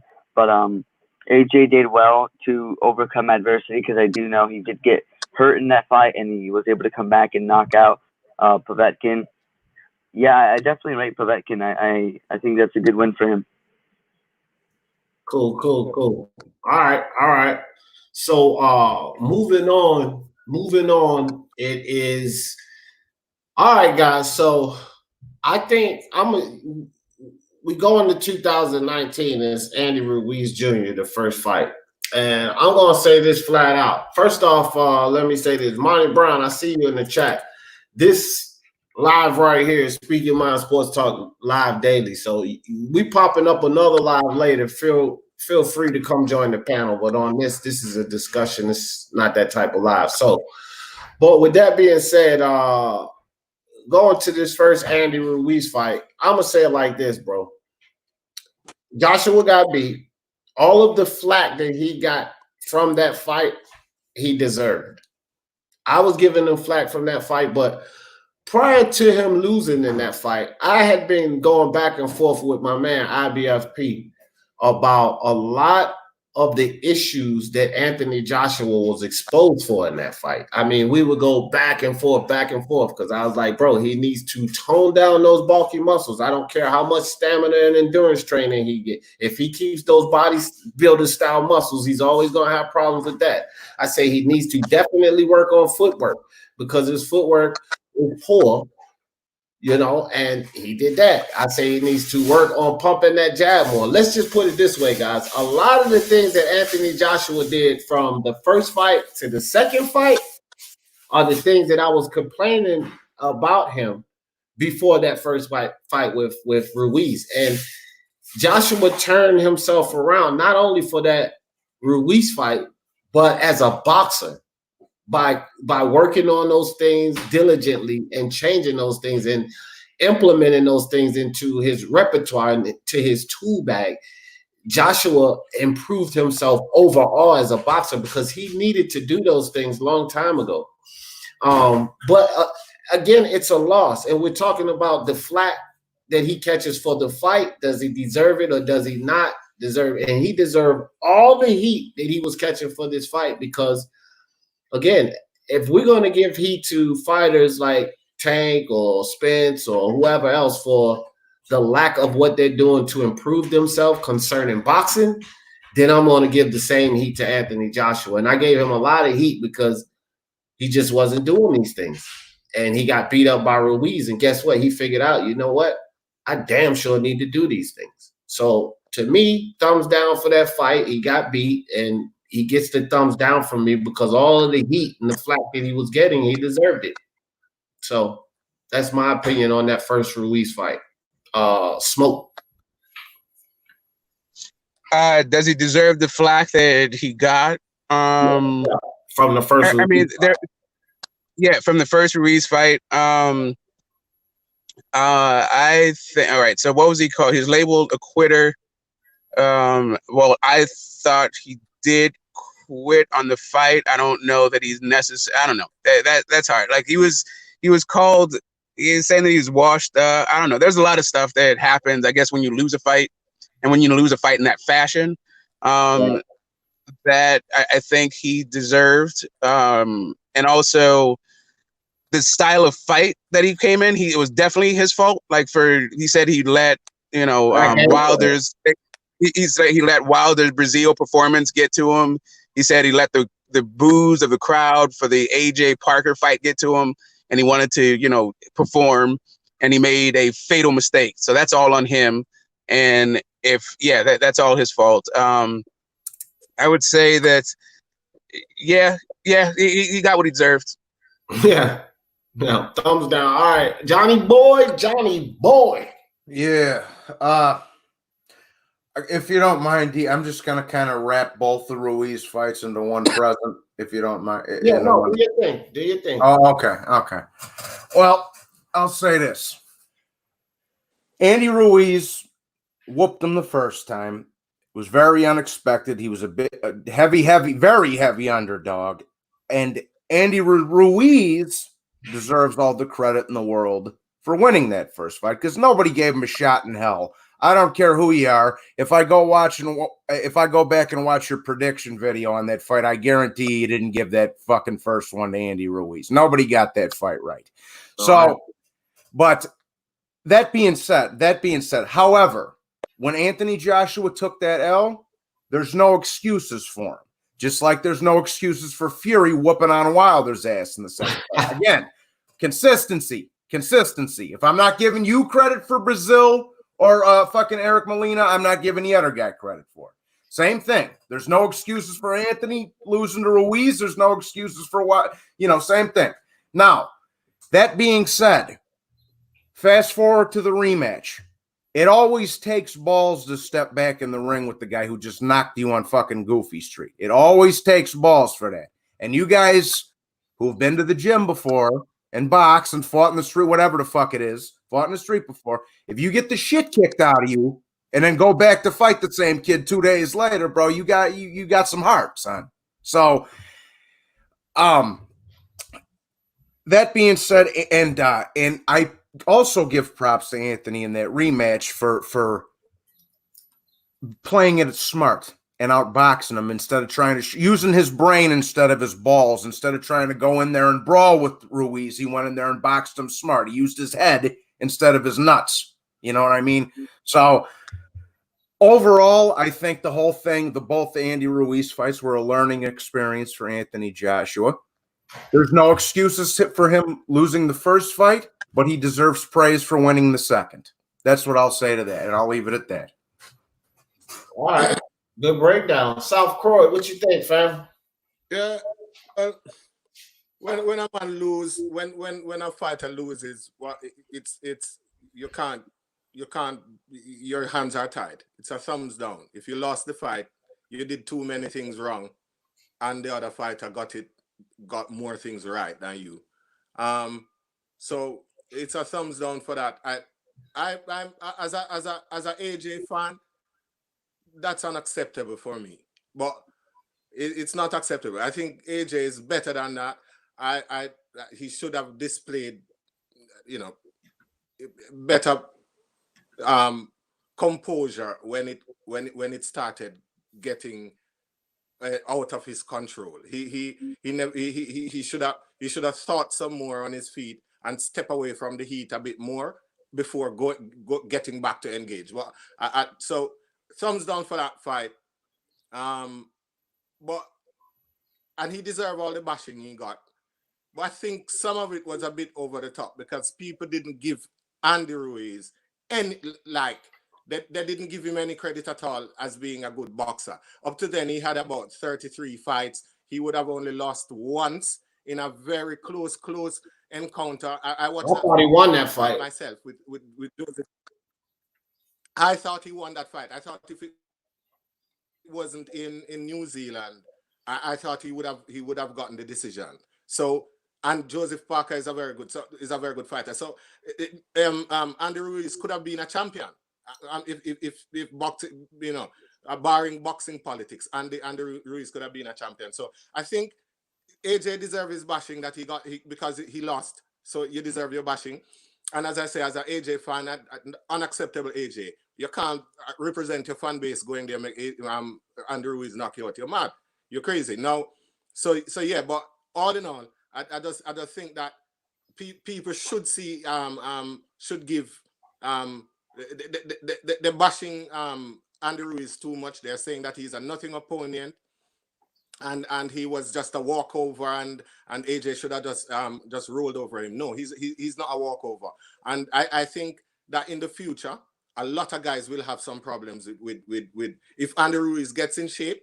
Lots of fighters in the heavyweight division is going to have a little problem with Andy Ruiz because he has power, he has a chin, and he has fast hands. So that's the only part of the AJ criticism that I kind of didn't agree with. They didn't give Andy, in order to make AJ look as bad as they could.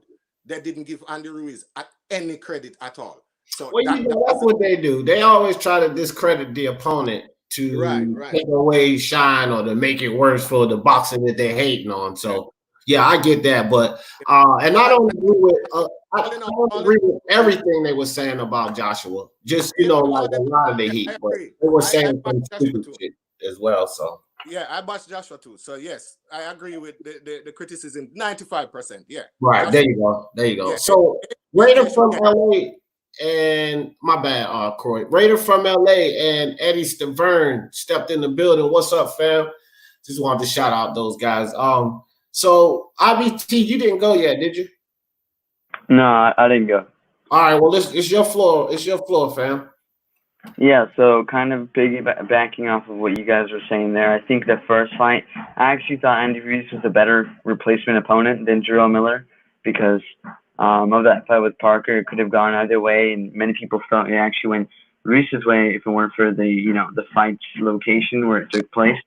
But he was coming off of another fight where he won against a guy who had the similar height and range as AJ.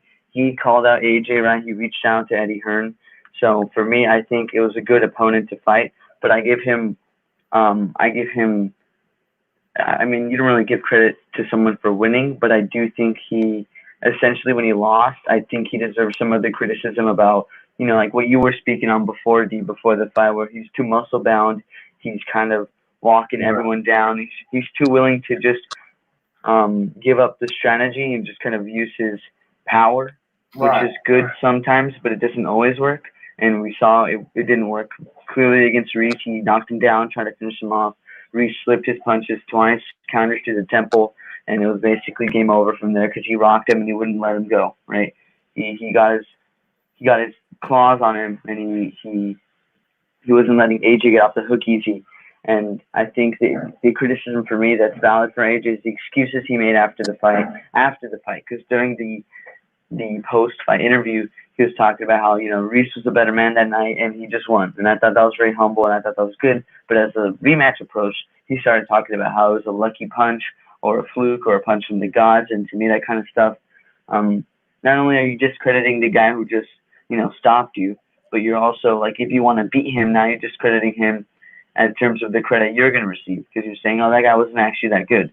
So I think just things like that are really poor decisions. It's regrettable to say that kind of thing. And he luckily brought the right game plan physically and strategically for the rematch. He was lighter on his feet. He chose to move and box. And yeah, I give him full credit for beating Ruiz, but I also have to accept the criticism, and I actually support the criticism that was given to him post-fight. Okay. The first time. All right. So Johnny Boy and IBT pretty much wrapped up both fights. I will say for the second fight, you know, damn right he gets 100%. All the guys went on that first fight, right? Smoke, you went, right? Yeah, I went on the first fight. Yeah. Okay, yeah. For the second fight, I don't want to hear shit from anyone about he gets full credit.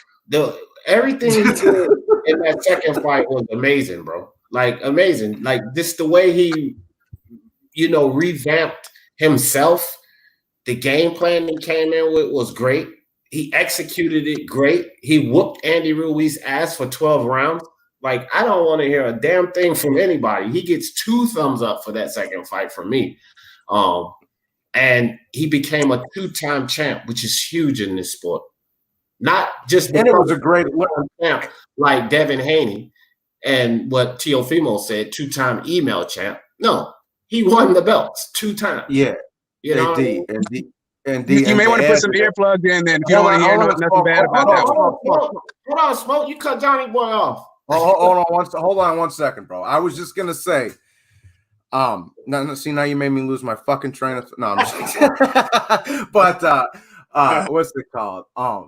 But overall, like I say, it was a great learning experience for him, bro. You got to learn how to bounce back off a loss sometime, bro. That's the way they did it in the old days, and that's the way it should still be done now. So overall, the whole experience with the whole Ruiz saga is a thumbs up, bro. Overall, between both fights. I got you. Right. So the only way it's an overall is if you package them together, right? Because he lost the first one, so you don't get a thumbs up for a loss. But if you want to gloss over the loss, you can just fast forward to the rematch. But since we're just talking about the rematch, right? The one thing that there's a couple of things to me. Like one thing is factual and one thing is what I suspect, right? The factual thing is when it came to exchanges, it looked like AJ wanted no parts of those exchanges and got the fuck up out of there as soon as he could. And he looked very vulnerable and also very unsure of himself and unconfident about his ability to trade, right? So that right there was a knock on him to me. And for me, it is the improvement that I saw in his gas tank. And that was the factual thing, his unwillingness to engage. What I suspect, like something that doesn't pass the sniff test for me, is his gas tank being able to actually stay away for 12 rounds the way he did, given AJ's history of gassing. Like how he fixed all of that in from what I saw, a career long issue he fixed in 6 months. I don't get it. I'm not. I don't see how that ever happened in sports before. I'm not giving a pat. Like I don't know anything about it, but it doesn't pass my personal sniff test. But overall, he gets a thumbs up for doing what I thought he was going to do in the second fight, in the first fight, and getting the result that I thought he was going to get in the second fight that I thought he was going to get in the first fight. However, a lot of damage was done to him over the course of this whole thing. And he's looking very vulnerable. I mean, overall, I would give it like he has the belt. So how are you going to hate on him having the belts? It's not like it was a controversial, it wasn't a controversial fight. Ruiz did absolutely fucking nothing except for wait for AJ to try to exchange with him. So can't really take anything from AJ not wanting to exchange, but just the way he looked during those exchanges was not good. Yeah, but you do give him the thumbs up for that second fight. Right? Yes, definitely. Yes, definitely. Okay. All right. Yeah. So just for some context for Smoke, when he's talking about like how did he fix this career-long issue? You see, Smoke is used to watching Wilder. He's not used to seeing issues be fixed or any adaptations made. So it makes sense, Smoke. We get it. Is that what it is? Wilder's been boxing for 40 years now. Wilder's been boxing for 40. I've been watching boxing longer than Wilder's been alive. So how's that gonna work? Well, look. I'm used to watching Wilder. Yeah, hold on now. I want to say this about it. I wanted to speak on that too. just in a athletic sense. Okay, 6 months. Now let's pay attention. Let's take a walk back. Prior to the Andy Ruiz fight, something AJ was doing, because his team knew that he was having stamina issues. He was doing extreme stamina and endurance training. He was doing that prior to the Ruiz fight. But this was a point that I kept making prior to that Ruiz fight. And this is what I brought up here earlier when I gave my take on Joshua in that first fight, is that the complaints that I was making about him, Smoke, is the bulky muscle. Now, this is the significance of the bulky muscle.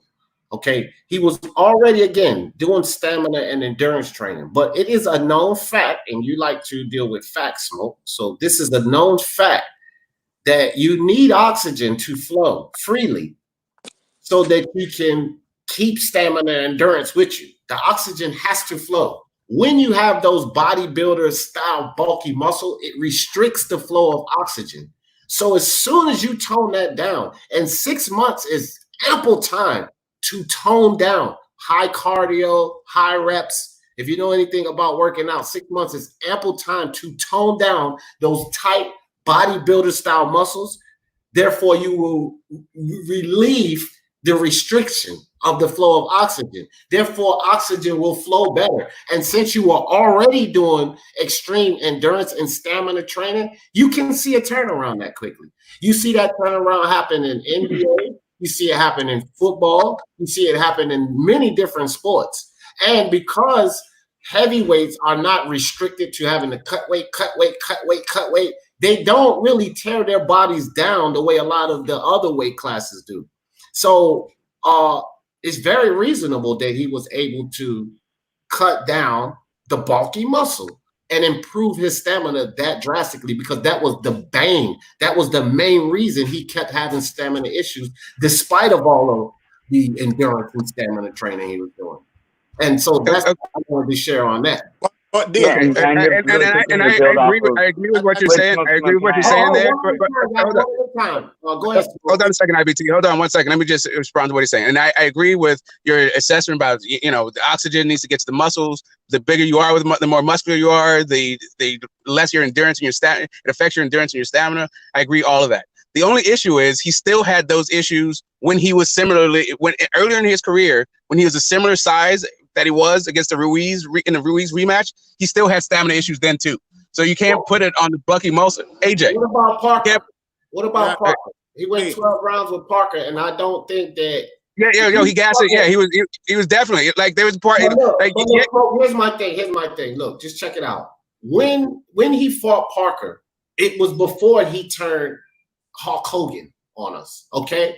And so when he fought Parker, he went 12. Then he turned Hulk Hogan on us and started packing on those muscles. And then he started having extreme stamina issues. I used to point that shit out, okay?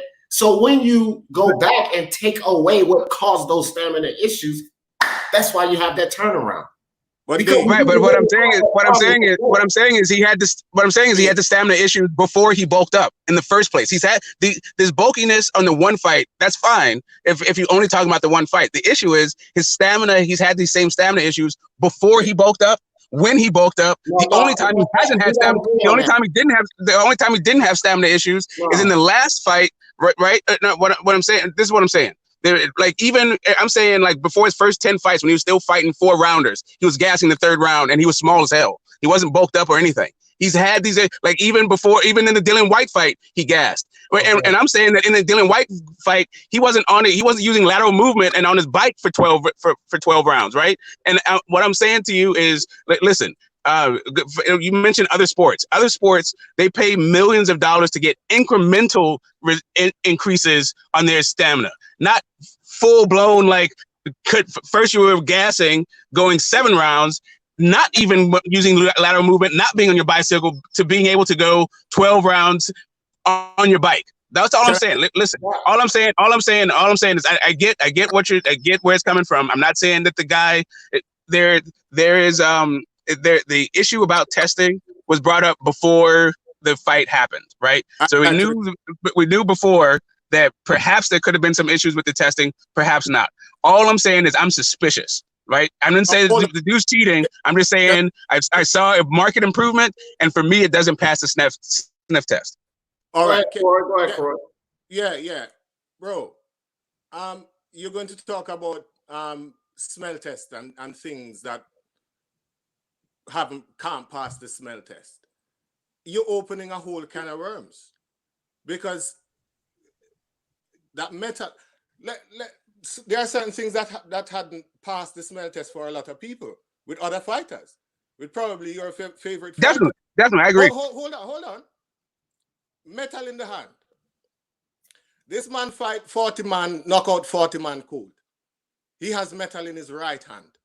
That doesn't pass the smell test for me with Wilder. Nobody wants to raise it because the boxing atmosphere at the moment is not about bashing Wilder. It's about bashing AJ. If AJ had metal rods in his hand, fight 40 fights, knock out 40 people, everybody who he fights, he knocks them clean down to the ground with the same right hand that he has metal in, that wouldn't have passed any smell test for anybody, even without a nose. Secondly, why, when Wilder, there is something about referees and Wilder, that people who are not in the LDBC and in that faction in America question, when Wilder is in trouble in fights, there does seem to be a little time that's eked out for some strange reason all the time. That kind of, a lot of people see it as giving Wilder time. There are just certain little things that doesn't pass the smell test on other people too, right? I'm not bashing you on what you're saying about what doesn't pass the smell test with AJ, right? You can say that, but where it comes to drugs, people are tested, and we can have a sort of measure on whether a person is taking illegal substances. So we can have a sort of measure on that. I don't know if people are checking what checks and balances are there for the metal in Wilder's hand, for whether or not there is chicanery with the referees who are in Wilder's fights, right? Why has Wilder not gassed out? So AJ gasses out because most human beings gasses out when they are doing physical extraneous or strenuous physical activities. Why doesn't Wilder gas out? No, let's talk about what doesn't pass the smell test. So it doesn't apply to AJ alone, man. And if we are going to get into that, a lot of people doesn't pass some smell test here. Oh, okay. I would just like to. Go ahead, D. Go ahead, D. Yeah, go ahead. Yeah.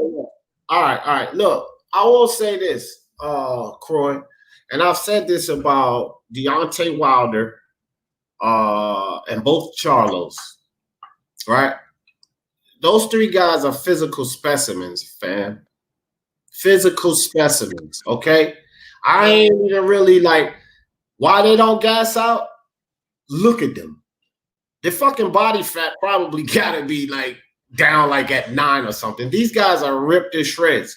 And so I'm going to give them full credit for not gassing out because of the way they take care of themselves. I don't think Wilder and the Charlos are like Tank Davis. Fuck around eating Twinkies and shit in between fights and playing in the clubs. I think he actually exercises. I think he actually keeps his body in damn good shape. And the same with the Charlos. So when that's why to you, I would just say that's why Wilder don't gas out. Because that motherfucker's in prime shape. That's why he don't gas out, bro. And he's been like that since I can remember. That dude's been ripped up, lean, lean muscle, ripped up. That has stamina and endurance written all over it, his body style. And what you're saying now can't be applied to Joshua. He's not. No. He doesn't have the same muscle type as a Wilder or a Charlo. That bulky muscle type, that big, thick, bulky muscle type, which he was a problem. A lot of what you're saying is not people's fitness and stamina is not down to muscles all the time. It's down to your respiratory mechanism, right? It's down to how solid your respiratory system is. Your cardiovascular health. Your cardiovascular. It hardly has. So you can just look at a man and say, oh, he's thin and he's lean and he doesn't have fat. So he can go like, no, not necessarily, sir. No. I'm saying what you're saying is a fact. I agree. Right. So it's not down to what a man looks like always on the outside. That's true. It's down to that kind of technicality. I'm not a doctor, but we go to school, so it's down to your cardiovascular, and it has to do with probably a person's lung capacity. He was born with a better lung capacity. When I was going to school, I was always thinner than the other boys in my class, but some big fat boy in Jamaica like this would sprint away, left me. I went to school in Jamaica. I grew up in Jamaica. It doesn't. You could be quite stocky but quite fast, right? It doesn't mean that you're thinner that you are better able to do rounds. You see what I mean? So I'm just saying that what our friend on here is saying. I said you're opening a can of worms. If you understood where I was coming from, let's talk about smell test. I am not necessarily saying that it couldn't be his fitness that makes him not gas. It could be his fitness. But if we are going to talk about smell test, I will make him know, just to play devil's advocate, that there are people who wonder why people don't gas. And they believe more in the people who gas, because it is more of a natural human reaction to get tired. So when a guy doesn't get tired, it speaks more to not passing a smell test to me. This is just my reasoning. I'm not saying no, okay. So I'd like to address both things, right? So some people don't know what the hell they're talking about, so their smell test is just irrelevant, right? So just because some people don't understand why guys gas and why guys don't, just on a general statement, what do you do about that? It's the same thing about people. It's the same thing about iron rod in the hand. If you don't know the properties of the metal that's being put in the hand, then yeah, you just go iron rod. But if you actually spend any time with the actual metal rods that they put in the hand for that kind of surgery, you know that they're bendable with your own hands. They're not like all of a sudden strong like iron, like all of a sudden he has a loaded fist, right? So you can have suspicions, but then you go and do some research and see if your suspicions bear out. Like what Dee was saying, just as a general statement, dense muscles like that take more oxygen. That's why boxers don't bodybuild, because of that reason right there. Then they never have. That's always been the case. It is just a standard rule of thumb. Now, if you happen to be some specimen that can beat that, that's fine. But AJ isn't. AJ is a guy that was gassing out before he bulked up. Can you guys hear me fine? Yeah. That's the thing where we don't necessarily agree on, Smoke, is that he was gassing out before he bulked up. I think that his issues with gassing came when he bulked up. Yes, he had issues. Listen, I see what you're saying. He didn't have top-notch stamina before he bulked up. I'm not saying that. But, dude, he could go 12 rounds without gassing the fuck out. When he bulked up, bro, he was not making 12 rounds. And that's my thing. He made 12 rounds with Parker, right? When he bulked up on muscles, he won't make in those 12 rounds. Parker probably would have put him to sleep. I'm going to tell you that right now. So, again, because he was bulking up, I mean, Smoke, I don't think, I know that you don't per se follow Anthony Joshua, but, I follow a lot of boxers. I see training. No, I follow Anthony Joshua. Hold on. So, Anthony Joshua. I follow him. I follow AJ. All right, cool. Let me finish, Smoke. Let me finish. You follow him. Good. My point is this. Did Anthony Joshua, IBT, you fell off, come back in. Did Anthony Joshua improve his stamina dramatically because he was already working on endurance and stamina training, heavy endurance and stamina training while he had the bulky muscles? Because it was a interview that AJ did, and he talked about it because he was the one who wanted to put on those muscles. He wanted to put on, and he knew that he had to do something to counteract putting on those muscles. So he was already doing extreme stamina and endurance training. When you tone down the muscles and you're already doing that other training, you're going to see drastic results. And this is why I'm saying we've seen the turnaround so quickly. That's all I'm saying. This is why we've seen the turnaround so quickly. South Croy, as far as what you were saying, I agree with a lot of what you're saying. Only thing I'm saying, as far as their physique and the way they look, what you're saying is exactly right. But that's for the average man, not the athlete. So when you got an athlete like these guys and they're going fight after fight after fight and they're showing us that they have this stamina, then you got to kind of attribute it to how they're keeping themselves. Like Floyd Mayweather, he kept himself, right? So when these guys do this fight after fight after fight and they're athletes, you know what I mean? Yeah, they have that stamina because of the way they're keeping their bodies. Now, if it's the average schmo like you or I agree with that 100%. I've seen people thin like myself can't run up the fucking block without falling out. And then guys that maybe chunky can run for miles. I get that. But they're not athletes. And they're not doing this day after day. And they're not showing us fight after fight that they can keep this energy. And when they're doing that as an athlete, I'm going to say it's probably because of the way that they're keeping themselves. That's where I come from with that. You feel me? Yeah, I understand where you're coming from.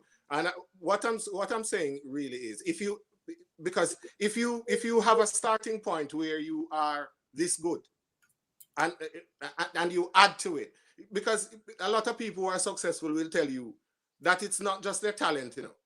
It's that you have to train and what you add to, and it adds to the talent. So if you train, then you will be better at it. But it doesn't mean that innate thing that you didn't have it. The people without it, even when they train, they can't be as good as a Floyd Mayweather. No. You understand what I'm saying? So if you don't have some prerequisite, you can train all you like. You can't reach a status. So you might have it, but you don't train. So you're not as good as a Floyd Mayweather. You know, that point is actually valid though with a lot of attributes, with speed, with power, with, you understand what I'm saying? Some things you have. It's like I always say about the whole weight bully thing, right? Yeah. Some fighters naturally are able to cut weight easier than other fighters, just because that's what they can do that and they can move on. So we can't, you know, that's one thing to me that debunks this whole weight bully thing, because when they put weight bully in, when they introduced it, the idea and the strategy was to cut as much weight as you could effectively and efficiently and fight in that class. So some fighters had the ability to cut weight easier, right? Yeah. So the same thing with you or what you're saying with the stamina. Some people just naturally have better stamina than others. It doesn't necessarily mean the body style. It could be what they have naturally. And I get that. But my only thing was, when you see an athlete doing it and he's showing us consistently, then it probably attributes to the way he keeps himself. You understand? That's why I was going with that. Yeah. But look, guys, okay, so Zaro's 2 times just stepped in the building. So, guys, we veered off a little bit there, but we did come to the end of the discussion, the last fight. I think that we can pretty much agree here. And Smoke, I'm glad you're still here on the panel, but after we went through, Joshua kind of broke down his career, I'm going to say that I think after this discussion that he probably don't deserve all of the flack that he gets. You know, I think that he does have the potential to be considered one of the greatest British heavyweights ever. It just depends on what he does, but I think that he's on the right track. I think that a lot of the heat he gets comes from hate and the fact that they just don't want to see a British heavyweight accomplishing the way that he's accomplishing. And I'm going to give Anthony Joshua a thumbs up on this discussion. And I say that he deserves all the credit in the world for what he's doing in the heavyweight division right now. I agree. So, Smoke.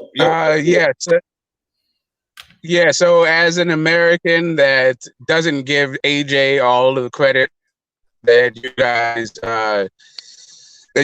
give him, it has nothing to do with nationality. Lennox Lewis has been my favorite heavyweight. He was my favorite heavyweight after Muhammad Ali retired. Like, Yeah. So I think AJ is better than Frank Bruno, right? I think he's done more than Frank Bruno, for instance. So yeah, one of the greatest in the last 100 years. There's only been what, 4 of them. Yeah, I don't care about where he's from or any of that. Tyson Fury's from the same place. I have no problem saying that, you know, they're about on par, but Tyson Fury has better wins. But even Tyson Fury and AJ combined don't equal Lennox Lewis. But I think they both have done more than, you know, Frank Bruno had a couple of good ones. But yeah, anyway, I would say I'm not sure what criticism he's getting. I think it's mostly about comparative criticism. And by comparative, I mean him versus Wilder. And that's really the only criticism he gets. You know, there may be some about his fighting style, but that's what boxing fans do about boxers. They talk about the styles, right? And you either give them fair criticism or unfair criticism. I think everybody gives him credit for being a great orthodox, a great mid-range combination throwing heavyweight, big guy. Yeah, I think everybody gives him credit for those kinds of things. Yeah, as far as his resume goes and all that, I think it's an argument to say it's like miles above anybody else, miles above either Wilder's or Fury's. I think warrants a different kind of discussion. But just standing alone of itself, yeah, he's already, you know, top 2, top 3 of the 4 guys in the last 100 years to come out of the UK. Yeah. Yeah. You saw you, Croy. Go ahead. Your floor, brother. No, I guess I just hear what our friend was saying. I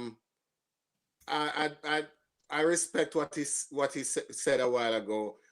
I had a little issue with just one little bit where he says that he thinks he think in his opinion AJ gets credit, you know, for what he does, enough credit. I think he's talking from his own objectivity. It hasn't been, the evidence of that is not there. AJ hadn't gotten credit really for any of his fights. I mean, you can readily hear that Wilder is the biggest puncher in boxing history. You can hear comparisons with even Wilder himself saying he could probably knock out Mike Tyson. You hear people, you hear that. I don't really hear a lot about, oh, AJ has power. What's out there that AJ is? What's out there as sort of a cliche thing? Yeah, Wilder, the big right hand man that knocks everybody. That's the cliche in boxing. So Wilder has that. What's AJ's cliche?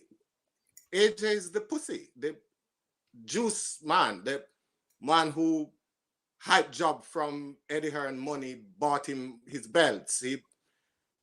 They sold him his belt. Charles Martin is an idiot. He sold him his belt, and those are the cliches about AJ. That's the reality.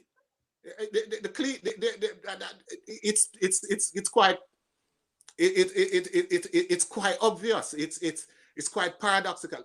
The cliches that if you listen to what social media has, and there has to be now sort of an active underbelly, even in America, where those channels are not very popular in America, those are the anomalies that sees it and says it a little different, and says, I could name a few channels, and says it a little different, that no, but AJ is not just this hype, Eddie Hearn money spending hype job. That's because that's the notion about AJ. And that's a little bit disappointing. I'm not saying that AJ shouldn't get criticism. I'm not saying that AJ is no OG. I am not saying any of those things. But when you look at the parallel and look at what the cliches are in boxing about the two champions, or even put Tyson Fury in there, right now, yeah, well, Tyson Fury is now lauded as Muhammad Ali, right? Wilder is the hardest puncher in boxing history. Wilder is the longest reigning, defending 10 years. Those are the cliché. Wilder is now just getting a bit of backlash because of his loss and his excuses that came out of the loss. And some people are a bit disgusted by the excuses and upset with Wilder because he doesn't seem to want to give Fury as much credit. And his fan base is actively saying that Fury is a cheat and didn't win fairly. So Wilder is getting a little bit of backlash, and naturally so, because you just lost a fight. When you lose a fight, you get backlash. But I'm saying there's no positive cliche about AJ in boxing. He's just a juice pussy when he fought this guy, the other champion guy that he won the belt from in New Zealand, Parker. Even Wilder came out calling him a pussy, that he just ran around and what was that and that kind of thing. And those are the notions about AJ. So I'm saying that is, to me, is a little unfair. Not that I'm saying he shouldn't get any criticism, but to the point where there is not one point for a man who is unified champion, who is two-time world champion. There is nothing. What's the positive thing about him? They don't say he's a heavy puncher. They say he has no chin. They say he has no stamina. They say he's just pumped up. They say he's juicing. And those are the popular things about AJ. And that, to me, is a little bit unfair. All right. That's a fact. That's a fact. So, guys, you know, even with smoking, Monty Brown TV, bro. You're a funny guy, man. Listen, ain't nobody over here got nothing against Wilder, dog. We talk boxing over here, okay?